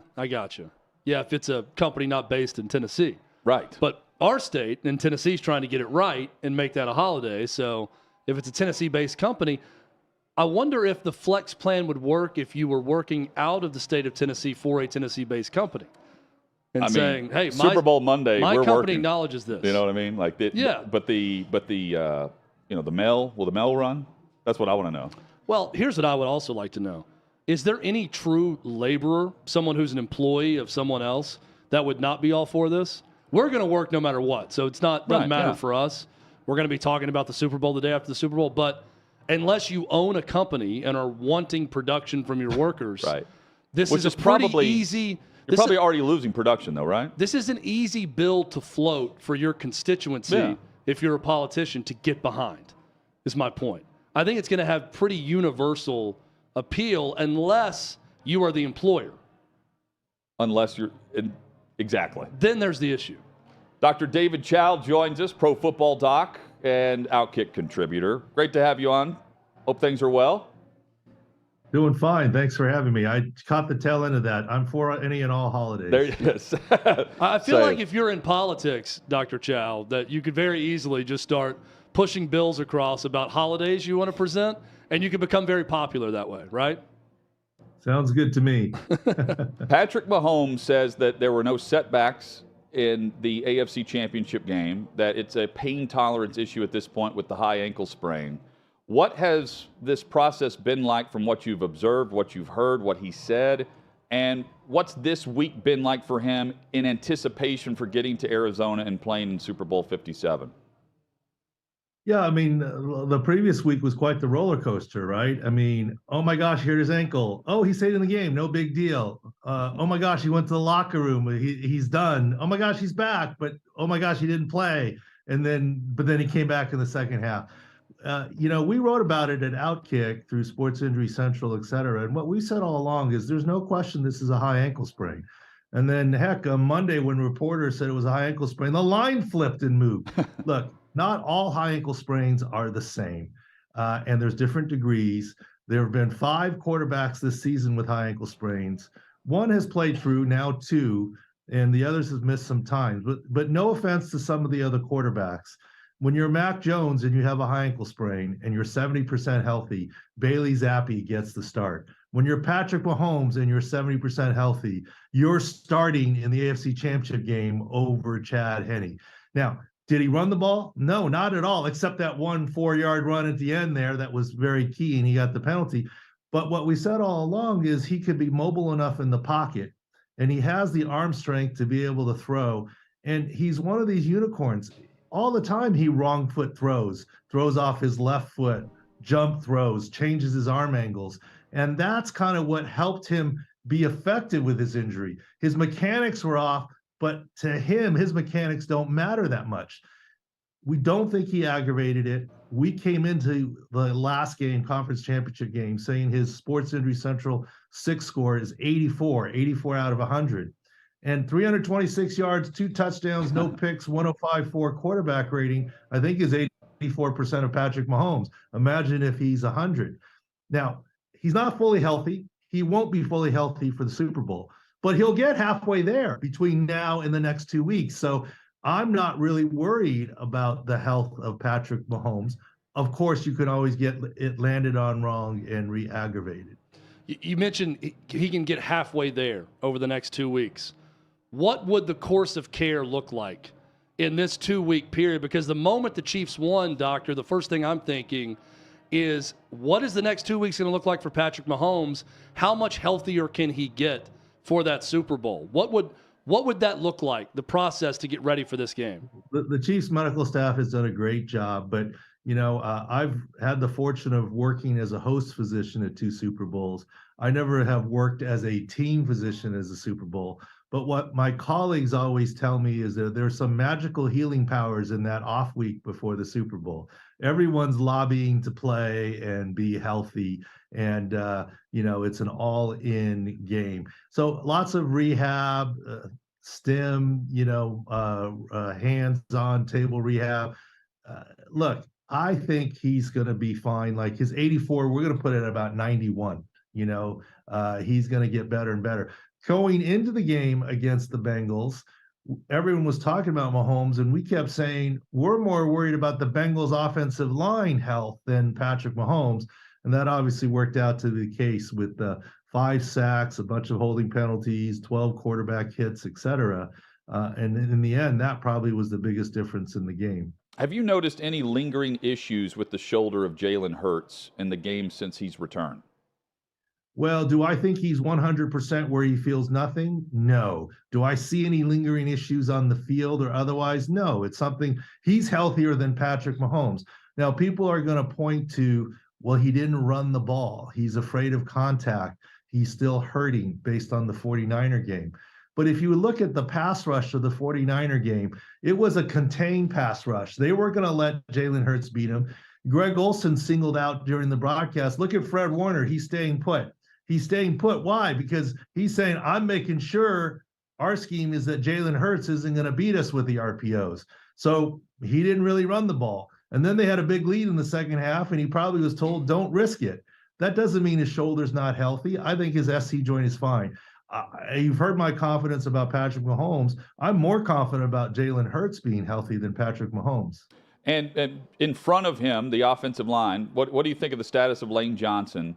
And among the topics with the officials last weekend, many fans were observing, it looks like he's a false start every play. Lane Johnson was one of those they were pointing out. How much of that is due to the injury and the fact that he's going against Nick Bosa? Lane Johnson was our biggest worry last week and will be our biggest worry for the Super Bowl. Remember, he has a core muscle injury that needs surgery, and he's trying to play through. So kudos to him. Landon Dickerson will be fine. That's a hyperextended elbow. That's been confirmed. He'll play with a brace. But you're right about the potential close to offsides. But why? He's going up against Nick Bosa, who's like a jaguar, who's like basically horizontal to the ground, trying to get around the edge and beat him. And he can't get out there as quickly with the core muscle. So he jumps the snap count right the second that it is. I don't think he was offsides, but that's for referees and people to judge. But what happens next? He takes his pass set is at least a yard deeper than the left tackles because he really wants to get back there and get ready and cut off the angle for Nick Bosa. That was smart on his part because he knew about his injuries. But then what happens? At least a handful, if not 10 times, Nick Bosa actually knocks him a step or two back towards the quarterback. And then it seemed like he stopped, like it was a contained rush. How many times do you see Nick Bosa knock a guy a step or two back and not finish the play?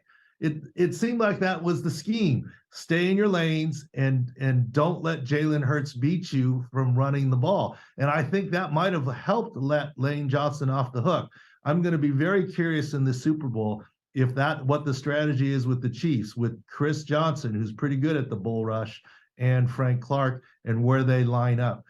Kudos to Lane Johnson for playing through.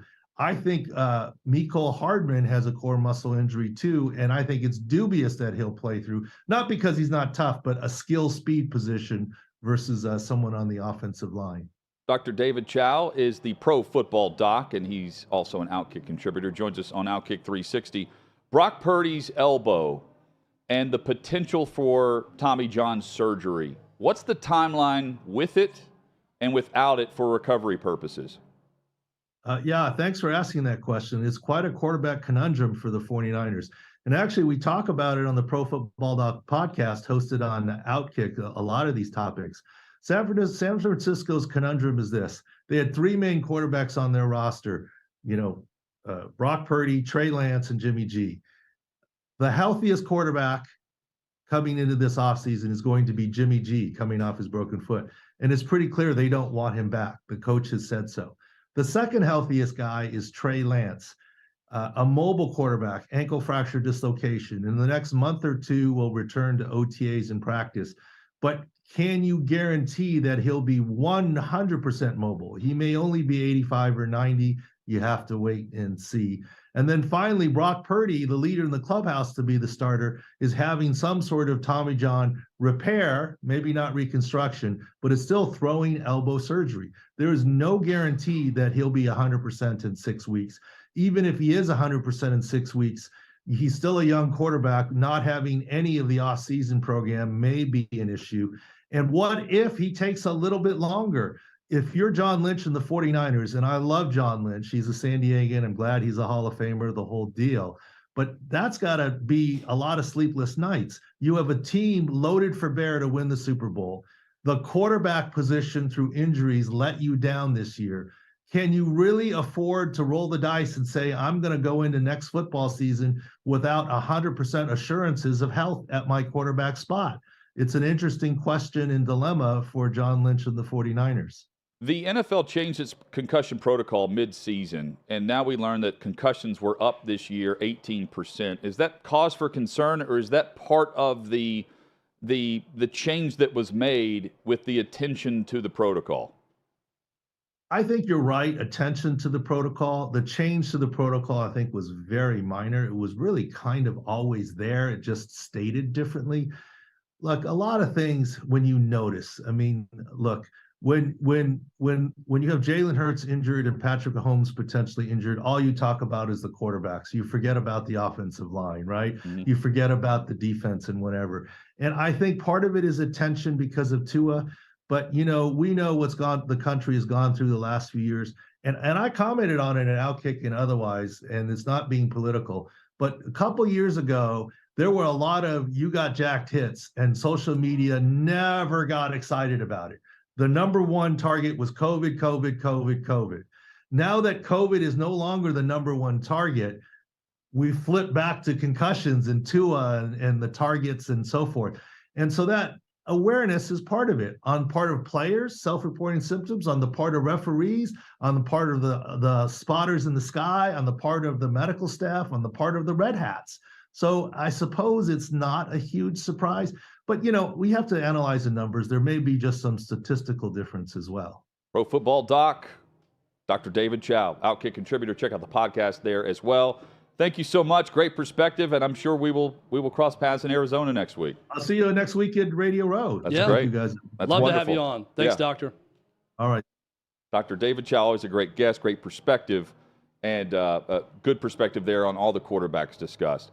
Coming up, we have a film to review. We have a two-pack of guests, too, in the next segment. Alejandro Avila is about to join us, and he is glowing about 80 for Brady. We'll find out why. Shocking. And, it is stunning. I'm shocked. It is stunning. A masterpiece is what he called it in a text message to our Davey Hudson. Stephanie Otey will also join us, Big Ten Network reporter.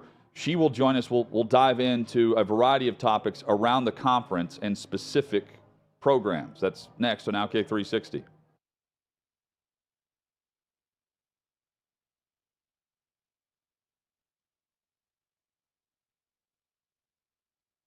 It's so crazy because Tom Brady is just a touch older than me. I believe now there are no NFL players older than me, which that's the first time in my life I can say that.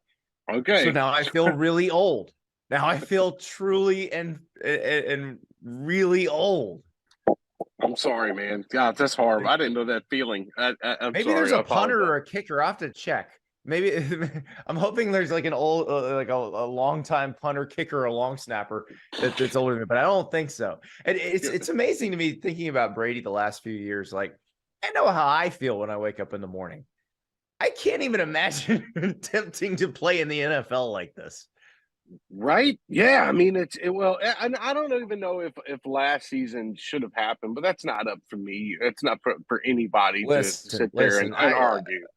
I don't have the drive Tom Brady has. I'm very willing to admit that. Right. It seemed to me, just as an outsider with no inside information whatsoever, that he retired and that he engaged in normal life for the first time in a long time. Was like, yeah, this sucks. I'm getting back to the NFL. I don't like the daycare thing. I love my kids, but I don't like dropping it off. I don't want to go play pickleball at 3:00 in the afternoon. Like, let's get back to normal. But it'd be interesting. Like, you know, I don't know if we'll see another quarterback take it that far, Andy, in the NFL. Like, he really pushed the limits, right? Yeah, you got Aaron Rodgers gonna be 39. You got him hinting at retirement now, and it does feel like the game's maybe taking a little more toll on his body than Brady. Maybe there's some ayahuasca that'll fix that, but it's crazy that it lasted this long. I mean, I think back to how much my life, I graduated college in 2000, and working my first job, watching Tom Brady lead the Patriots when they were the underdogs to the win against the Rams in the Super Bowl, and thinking, well, that's a cool story. 6th-round guy, hope the career works out for him. And the level of winning and just consistency, I'm not sure we're going to see it again. No. And I don't, especially with a quarterback who has that tenacity, he also puts in everything into the game. Like, it's like he can't take a breather. And it just, he has a different workflow. It kind of reminded me of what Kobe Bryant used to do in the NBA. Or you can go on and name them on. But now, but I'm interested to see now, what that looks like in the future, and does this, and I'll ask you this, because this news could break while we're down here in Mobile. Todd Monken, Georgia offensive coordinator. Does this make room for him now to potentially say, okay, I can go to Tampa, we can go find a quarterback that works for me in my system, and maybe take over the offensive coordinator position? What have your thoughts been on the Monken Buccaneer stuff? Are you ready for Stetson Bennett as the Buccaneers starting quarterback? Are we ready to live in a world where Stetson Bennett makes that pirate ship go boom? Can I'm that excited. happen? It can in the 6th round. It's very interesting because Monken, I think you look at that tenure with Jameis Winston in Tampa, it didn't go as well as anybody would have wanted. And maybe Monken going, well, if I had a different quarterback, one who didn't put the ball in harm's way as often, perhaps that works out.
Game game's about to start. That's 80 for Brady as we bring you back the trailer, the official trailer you're probably going to see on a loop for the next 10 days leading up to the Super Bowl.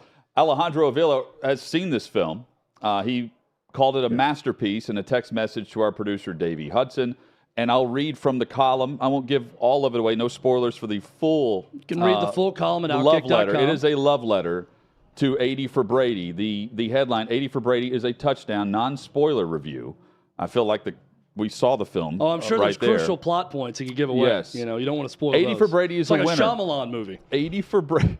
You don't want to spoil That's that right. ending, Hutton. 80 for Brady's a winner. This movie as a whole was The Golden Girls mixed with The Hangover and all the sports scenes from Silver Linings Playbook. Alejandro, you had the biggest smile on your face as you're watching this trailer. You've already seen the film. You wrote this love letter. Yeah. And you're serious.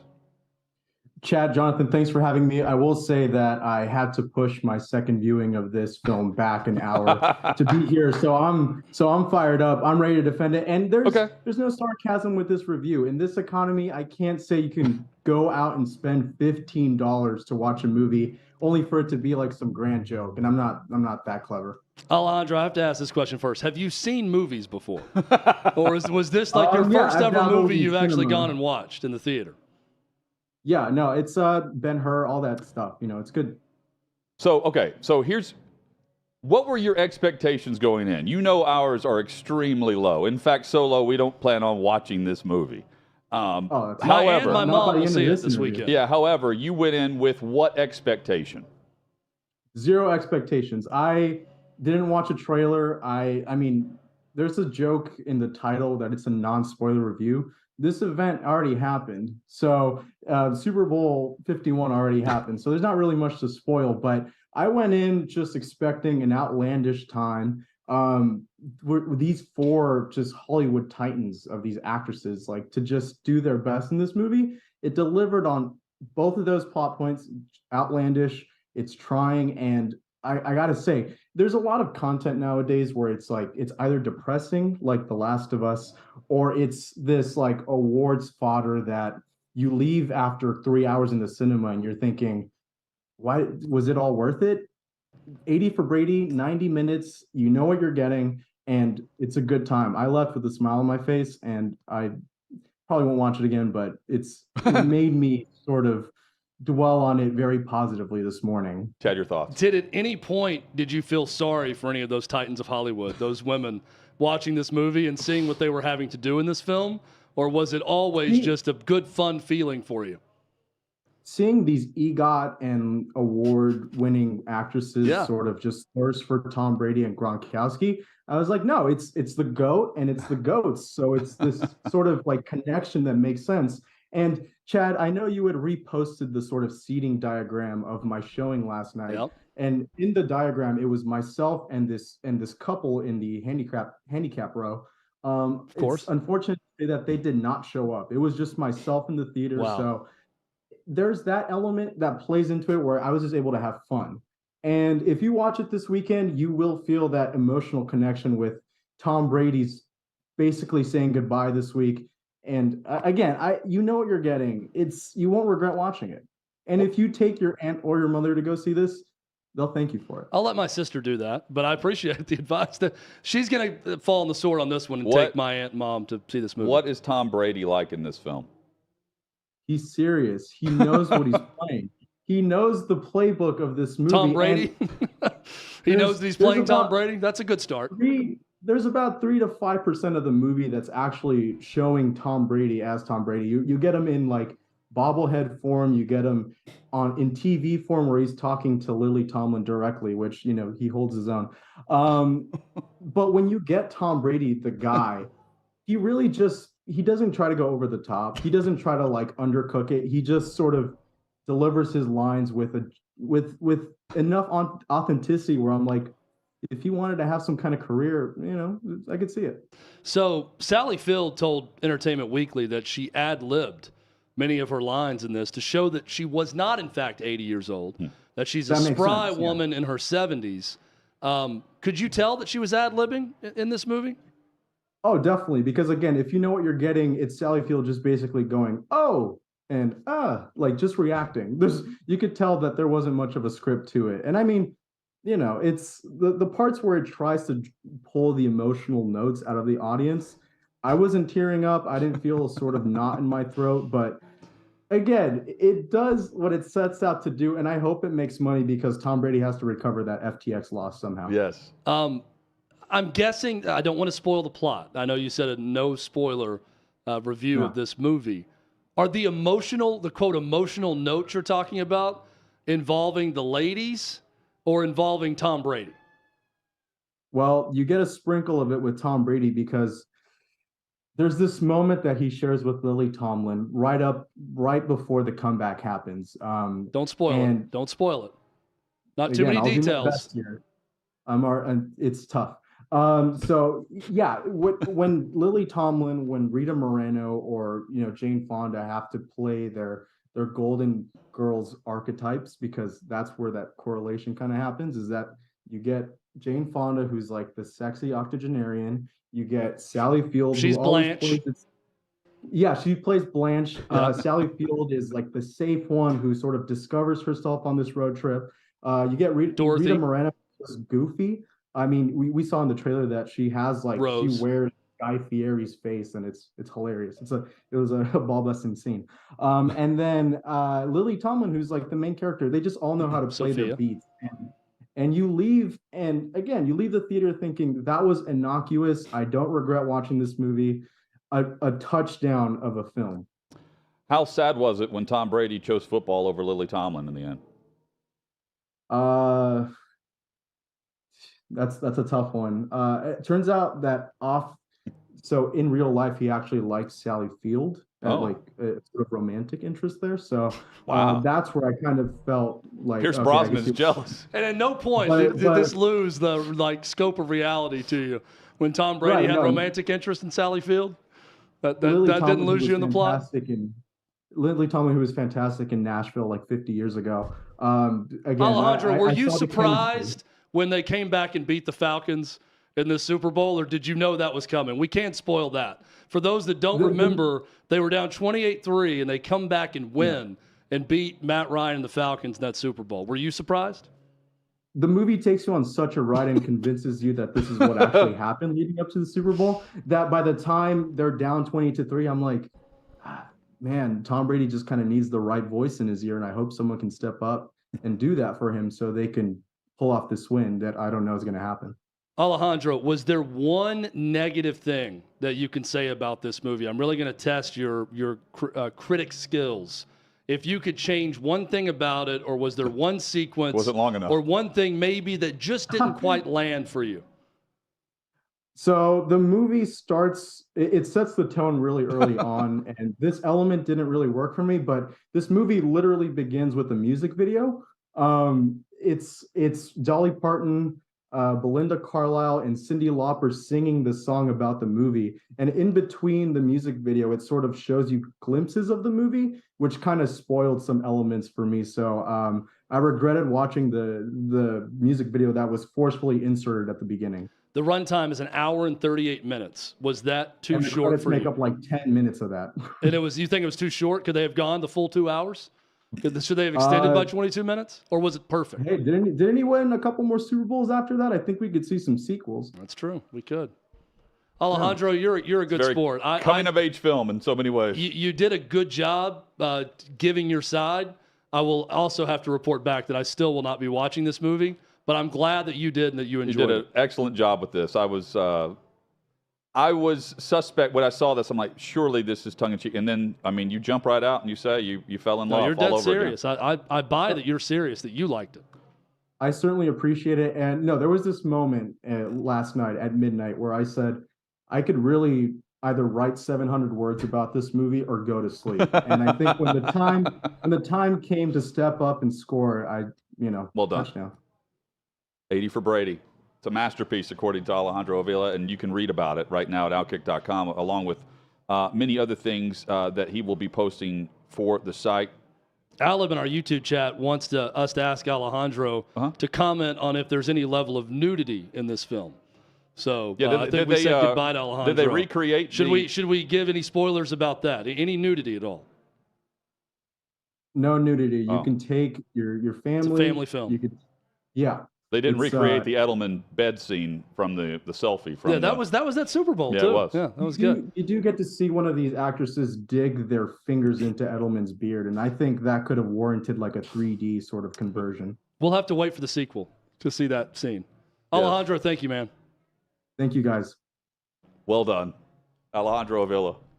And Stephanie Otey is in studio with us, putting up with us as we break down 80 for what an Brady. act to follow. Here from a Big Ten Network reporter with us here in Nashville in studio. Stephanie, your thoughts on 80 for Brady and your excitement level for this film? I think it's a weird concept. It reminds me of, have you guys ever seen American Underdog? Kurt Warner's story? No, I will not watch that either, but I'm familiar with the work. I see some heads nodding, and my brother-in-law, I have to give him a shout out because he recommended this movie for me, and I thought it was awful. I watched it on a plane because it was all about a love story. I mean, I wanted to know about his miraculous career. He was at a grocery store, and then he gets into the NFL. It was a remarkable career story of football, and it was just a giant love story, and it honestly just made me not like their love story. It's a remarkable story, and it's very cute, and she seems like a great person, but it just made me resent it because it just made football the backstory. So they have this whole movie, and then at the very end, it's like an add-on scene. Like, it had nothing to do with the whole story. So it kind of reminds me of that, where is this going to make us not love Brady as much? Like, is this just going to be like, take a backseat of, he had a great career and everything, but adding a new element to it like this, it just feels like it's forced and weird to me. You're waiting on the actual Tom Brady movie about Tom Brady's life, not the movie about the 4 80-year-old women that go to see Tom Brady at the Super Bowl. That makes sense. Mhm. I think I'd rather watch that too. It's also like reverse Hollywood. Like, when you guys were asked, is there any nudity? I'm like, Tom Brady? But no, I mean, were we expecting like 80-year-old woman? No, I was thinking anyone. I mean, Gronk, Julian Edelman. But I think Gronk would be the one to do it. I mean, anyone could have taken their clothes off in this movie. I wasn't discriminating. I was asking if anyone. Say his name again. Guy Fieri. That's how you pronounce it. He I know, pronounced I it in the just- trailer that way. Yeah, it's spelled Fieri, but it's Fieri. Now I'm interested to know your guys' take. I mean, I'm sure you guys would be willing to watch American Underdog. Not this one. Yeah, well, so I watched part of it because we had Kurt on the show. It's hard to promote get it. through. It's hard to get through. I watched what I needed to in order to ask him about some scenes with, some of his coordinators and head coach. But that was pretty much it. Like, Mhm. I wouldn't go see it. I hadn't planned on going to see it. Right. So the hype level for this film. Which storyline in the Big Ten, Stephanie, is the most overhyped storyline to you right now? Is it the commissioner search? Is it Harbaugh if he's staying, if he's going? Is it Ryan Day is apparently on the hot seat if he loses to Michigan again? Which way would you turn there? Ooh, I think that the biggest one would be who's going to be the next Big Ten commissioner, because the other two I think are overdone. I don't think they're as serious as we think. Like, level 1 violations aren't as serious in NCAA now as they were previously. And Ryan Day on the hot seat, that's exclusive to Ohio State. It is just very hard to coach there. He still has a phenomenal record there. He's gone to playoffs. He's gone to the national championship games. But he's on the hot seat because he lost to one team in particular twice. And it took Harbaugh several years. He never beat Urban Meyer. So for Ryan Day to be on the hot seat right now, it's understandable from Ohio State fan bases. I can understand why they would be mad. They just set the bar so high. But in reality, I think that Ryan Day has some time. But we saw how long Harbaugh had to get to his point, and now he's doing well at Michigan. But the NFL conversations there was, I definitely think he was very interested in going to the NFL, but was the NFL very interested in giving him an offer? And so that's where I thought the story died. Yes, we've always known that Harbaugh would love to go, especially with a looming violation that could potentially suspend games, and recruiting has been difficult, and there's just a lot of chaos going on with NIL and all that. So NFL just looks very favorable right now, but I don't think that the NFL returns the same thought. When you look back on Kevin Warren's tenure as commissioner, is he going to be remembered more for that blockbuster TV deal and adding UCLA and USC, or more for trying to cancel the season during COVID? It depends on who you ask. I mean, I was on the ground in Columbus covering Ohio State, and it was just an uproar during that time because you bring in a guy, he was only there for 2 months when he took this position, and it was kind of a surprise. We all thought he was going to go. Jim Phillips was going to be the strongest candidate to get that position as Big Ten commissioner. And then they turn left, and he has a son playing at Mississippi State in the SEC. This was before he transferred to Michigan State. but had the option to play that season. And then there's a lot of confusion at what's happening in those meetings, and there's tension between athletic directors because he wasn't familiar with them. He didn't have those pre-existing relationships, and there was a lot of upset. So I was covering protests with parents of these players, and I saw leadership from so many people around the Big Ten that was not in that commissioner position, which just really stood out. And we saw Justin Fields create a petition and got over 500,000 signatures. Well, ironically, that's where Kevin Warren's going now, to the Bears. But we do know that he said that he had reached out to Justin when he was drafted, and they have a great relationship. And I know Justin very well, and I know that he is one to rise above this. I think that's a very minuscule aspect to his move to the Bears. But there's a lot of things that happened during his only 3 years as the commissioner. He also got that blockbuster TV deal, and yes, that was significant. So the next commissioner won't have to deal with that. It's about 7 years. But then you also look at expansion. We were all pretty surprised, and I know you guys talked about it early in your program, Texas and Oklahoma going over to the SEC. Well, he reacted well to that. He got big name programs in UCLA and USC. That built some more power to the Big Ten in case there's a looming, realignment coming or this mega conference that everyone's talking about. But he did redeem himself to an extent. But I mean, he started so poorly from my standpoint that really stands out. But just looking at the cost it would have been to not play that season, it was far too detrimental in comparison to his new accolades. Jim Phillips of the ACC. Gene Smith at Ohio State, a couple of the names that have surfaced. There's not been a lot out there. Are there other names we should mention for the possibility of the job? And what do you think about some of these candidates and the likelihood they would even leave their current spot to be Big Ten commissioner? Yeah, well, like I just said, 7-year deal. This is a big TV deal, but I'm seeing some TV executives being names thrown around. You got Kenny Carey from the an executive with the Big Ten. You also have Mark Silverman up with Fox. So those are names that are also being thrown around, but I do really think that they're going to focus more on someone more familiar at the college level on campuses and has those relationships, because the TV deal is pretty managed for a certain amount of time. But yeah, like you said, I think Jim Phillips is going to be the strongest candidate. And I've spoken with some folks inside with the ACC, and he's interested in it. I know if they're going to talk to him, and I'm sure they will, he's considering it. I don't even think his family has relocated out of Chicago, and he's got Big Ten roots. He was that front runner for the position when they went with Kevin Warren. And this search committee that they hired is actually the ones who hired him as the ACC commissioner. And you look at the state of the ACC with their TV deal, stuck with ESPN, not getting as much money for their programs. And there's programs that are wanting to get out because it's just such a mess right now that the Big Ten looks very favorable for him. And I think that he'd be one to consider it. But also, you talked about Gene Smith over at Ohio State, athletic director, who really stepped up during that 2020 season. He was talking with athletic directors in that year, trying to get a season to come, and meanwhile being respectful of the Big Ten. But I know that he said before Kevin Warren left that he is very happy with where he is at Ohio State. He just signed over a $1.5 million deal annually for the next 4 years just last spring.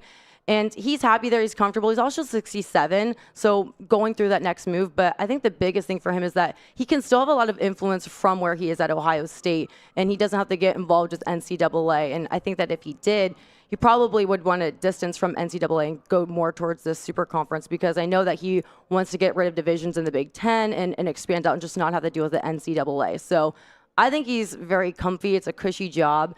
He said he'd be flattered, but ultimately I think he would stay. It's a massive hire for the conference because, and for college sports in general, the landscape that we're in. Look, the Big Ten's relevant. They're number 2 at worst because of their TV contract and the brands that are in their conference and who they've added. But the overall leadership of the conference was head-to-head with the leadership of the SEC, and those two guys, Sankey and Warren, ran college sports. They stepped up when the NCAA took a step back, and they were really doing it before then. So I don't think we can overemphasize who they choose to go toe-to-toe with the SEC to be like the leadership element of the entire conference. One of the 2 most powerful people in college sports, essentially, when you take this job. But at least like with the new TV deal, you could argue, I'm not buying it, you could argue that Warren was on the same plane as Sankey, and the next hire has to prove he can be, right? And that's the interesting element of it, is the money involved is going to make things easier. It feels like Warren was the commissioner for 10 years with everything we're talking about. It was what, 3.5? I mean, it's crazy to think about how quickly all of those things came together for him. Well, did you see what Greg Sankey said at the national championship parade? He kind of threw a jab at Kevin Warren. Yeah, he saying, said, "I'm never going to be the CEO and I'm president not of a team." trying to basically get a better I'm job. joking. He definitely. Well, Greg Sankey's very a significant influence in college football and sports and college athletics altogether. But when he makes like a direct jab at Kevin Warren when he's leaving, I think that's really significant in what they're going to be looking for in the Big Ten commissioner, because we saw Jim Delaney. He worked well with Mike Slive when they were both in those prospective conferences. But then, even when they would butt heads, they would get past that and work together. So clearly, that may not have been significantly the case with Kevin Warren. So I do think this is just another reason to allude to the fact that they're really going to go with someone, with the TV executives being thrown around. I think they're actually going to go to someone has familiarity on campuses, has those existing relationships, because not to mention there's 12 new presidents in all these programs in the Big Ten. So there's a lot of turnover. That's why I think Jim Phillips is the guy. I mean, he was the athletic director at Northwestern. He knows this conference very well. And I think he's a good advocate for the student athlete, as well as being able to make those business-minded deals, and especially with expansion looming. And there's a lot of obstacles for the Big Ten to overcome. They don't have that media deal, which brings in a lot of money, but you have lawsuits coming about and NIL, and you're going to want someone who doesn't need to be caught up to speed on that. With now that you're having, the Labor Commission and people wanting Congress to get involved with this, because will student athletes be now employees? And there's, Johnson over at Vanderbilt wanting to have a lawsuit because he wants to get paid as he's being coached under these at the university. So I think just from a revenue and a financial standpoint into the football landscape and all sports in general, you really need to look at how that will be assessed. So really having the perspective from the campus level, but as well as the financial impact beyond. Ohio State, Michigan, always fierce, no doubt about it. It's in a bit of a, not weird, but different spot right now. Michigan's won 2 in a row. They've got the upper hand with Jim Harbaugh over Ryan Day, no doubt about that. Then they both make the playoff, and Ohio State has the better showing of the two, both lost, but has the better showing in that playoff game. But now you've got Jim Harbaugh flirting with the NFL, NCAA violations. He's got an offensive coordinator committing computer crimes on campus. What is the state of that football rivalry right now between the two, Steph?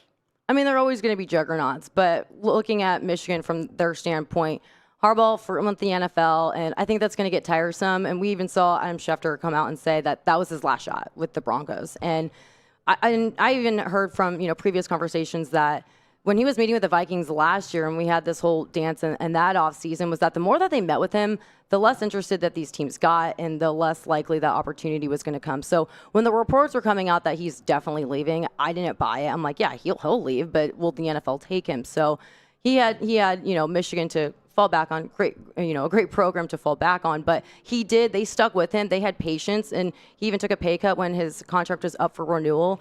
So you see the difference between Ohio State and Michigan in that 2 losses, which is a fraction of what Harbaugh has had against Ohio State during his tenure, and he's already in the hot seat. Harbaugh has had the patience from the fans, and he actually has developed a great program.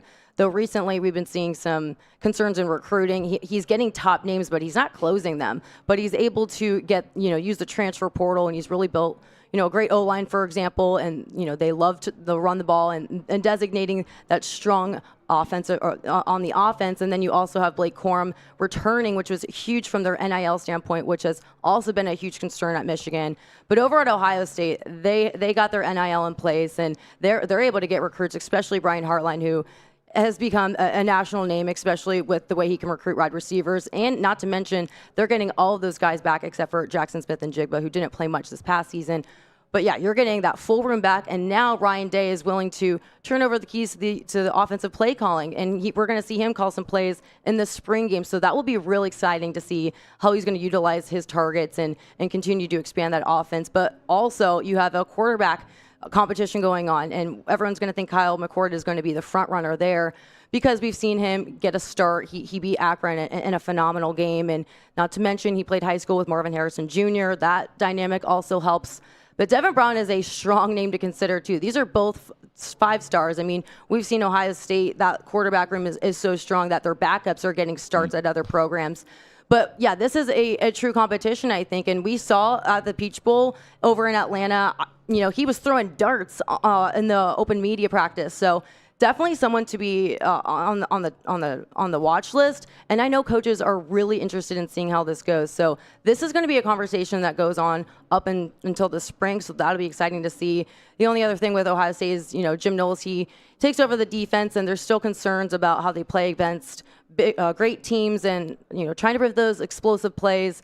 But I don't really put that onto him. I think that it was more so it's not his guys, and it's, the execution there. It wasn't so much play calling, but seeing how he can get that turned around, because he definitely has the experience and the track record to prove he's definitely the guy to do it. So seeing where that evolves, but seeing where these two are right now, I think the rivalry is back on. After decades of seeing Ohio State just dominate, it's back into its truest form. And so that'll be exciting to see, especially with the rise of all these other conferences and seeing how they're all going to expand into the 12-game playoff. That would be definitely exciting to see. And hopefully we'll see a post-game, a playoff game between these two teams that we missed out on this past season. Stephanie Otey has been our guest here in studio at 6th and Peabody.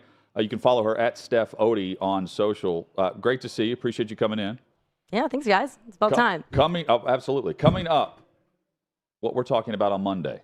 We'll fill in the blank for you next on OutKick 360. I witnessed, Dennis Price and C Spray and all these people just do such amazing things, and we continue to get asked about Afghanistan and what we didn't do in Ukraine. Like, why would you, beyond Aziz, it's no brainer why I would go help Aziz. Why would we continue to help these people? And I think the easy answer is the right thing to do. When the governments of the world completely failed, including our own, it was very discouraging. But what brought me hope was to see that when the governments of the world failed, good people stood up and did what the governments wouldn't do and couldn't probably do, and did the right thing. And that was really encouraging for me, because I think all of us kind of struggle with hope in our country right now because of the political divide and things that we don't agree with. But it was really hopeful to see that when the governments don't do the right thing, people do. And one of the things myself and C Spray were asking in this interview is, why would you do it? And of course we said, because it's the right thing to do. But C Spray was asked a question that I think is important that we can all learn from. He was asked, was it worth it? Was it worth it? And he said, it doesn't have to be. It doesn't have to be worth it to do the right thing. And whether it's something like this or in your personal lives, I think we all have the ability to do the right thing in our own little spheres of our life. And we always try to balance the ROI. What are we going to get out of it? What's the return on investment?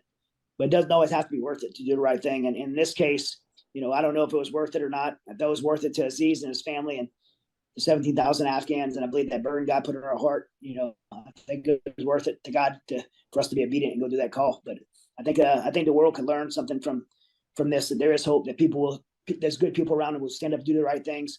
People that supported us were not people that I typically agree with. There's a lot of people that follow me on Instagram that hate me and bash me for my conservative views and stuff like that. But they were writing me like, hey, I don't like you, but what you're doing is awesome. And where can I support? Where can I give money? And it was so cool. And we had this Jewish organization that they wanted to pay for 2 planes, which was like $1.5 million, a big donation. And they called me back and they said, hey, we tried to make the donation, but we can't do it.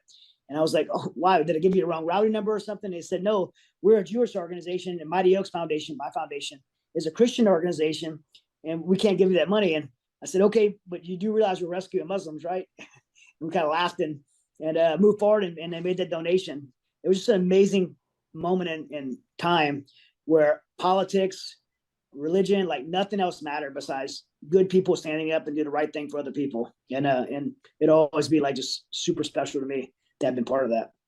Yeah, no, I mean, it's the whole thing. And like I said to the audience, go ahead and get the book, Saving Aziz. You can get it anywhere you want to get books. It's an incredible story, and I think it's something young people especially should learn about. And everyone, because it does go to show that there's good people. Everyone wants to be at each other's throats these days. That's kind of what the media teaches you to do. Hate each other. Everyone's a villain. If you disagree, you have to hate. Not true. Not true at all. So I think your story represents that you can, a lot of good out there. Now on the Ukraine, because I do want to talk about this, because the war is ongoing.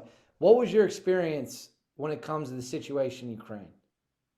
Well, it's changed. It's changed since I began. It started in February. We had ceasefires on the ground before the invasion because we knew it was coming. We were watching it unfold. And then I went immediately after the invasion. I was in Ukraine, days after the invasion. And originally we went there to see, hey, how can we help? Afghanistan is a lot different. People couldn't go in Afghanistan and load up mass amounts of people to get them out. We were able to do that. Ukraine, people could drive a bus across the border, open the door, load it up, and get people out. So the mass evacs were not something we needed to do. And one of the things about special operations is you do what's special, you do what other people can't.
Wrapping up what's been a fun show. Fun Fleetwood week. Mac bringing us OutKick back. 360 across the How many OutKick network. Fleetwood Mac references can I make today? We had the Jim I don't know. Irsay one. Yes. I just listened to a podcast about Fleetwood Mac, so they're fresh on the mind. Did Christine Colin know McVie, this? hitmaker, the most underrated member of Fleetwood Mac. Christine McVie. Is this just like a vibe you have with Colin that he's playing, or did you mention that you were watching it? Colin and I have a vibe that we don't want to talk about, Hutton. You Better and I than have ours? our own vibe, Oh. but it's just something. It's unspoken. Unspoken, but like it's one of those agreed things that upon, he reads my mind, I read his. Yeah. I didn't have to say play Fleetwood Mac in the last segment. He just played it. Perfect. And I know exactly what chord he's hitting. It's like watching great actors like Tom Brady and Lily Tomlin go toe to toe. You two have a great rhythm. Where you just know what the other one's doing. You can feed off the other's energy. It's like an improv session. And, great actors like Tom Brady know exactly what I'm talking about. I think on Monday we're discussing what Derek Carr says at the Pro Bowl. We already are, but I'm saying like from the actual game, which, I mean, watch it if you want. Many of you do. I'm paying attention to what he says about the situation with the Raiders. I think that's a headline Monday. I think that the headline is going to be whether or not we actually watched and or liked this version of what they're doing with the Pro Bowl as opposed to what was a two-hand touch game before. Yeah. Basically the same game. It's a shorter field. I will raise my hand and say I pitched this. I'd rather have this than the two-hand touch game. So now I get to prove it. I'm going to watch a lot of it, and I'm going to see what is different, if I liked it or not. I think it'll be fun. Yeah. What sucks is, they've got the right people involved. One of the quarterbacks threw 2 touchdowns and 3 picks, and they're representing the AFC in the Pro Bowl, right? Great job by Huntley to get his name out there, and you get to learn about him. But I mean, he also gets the accolade, which is just odd to me. We'll back on Monday to recap. It's not odd. We made it again. And we're headed to the Super Bowl we next made week it to the end of for the OutKick week 360. again. Not odd at all.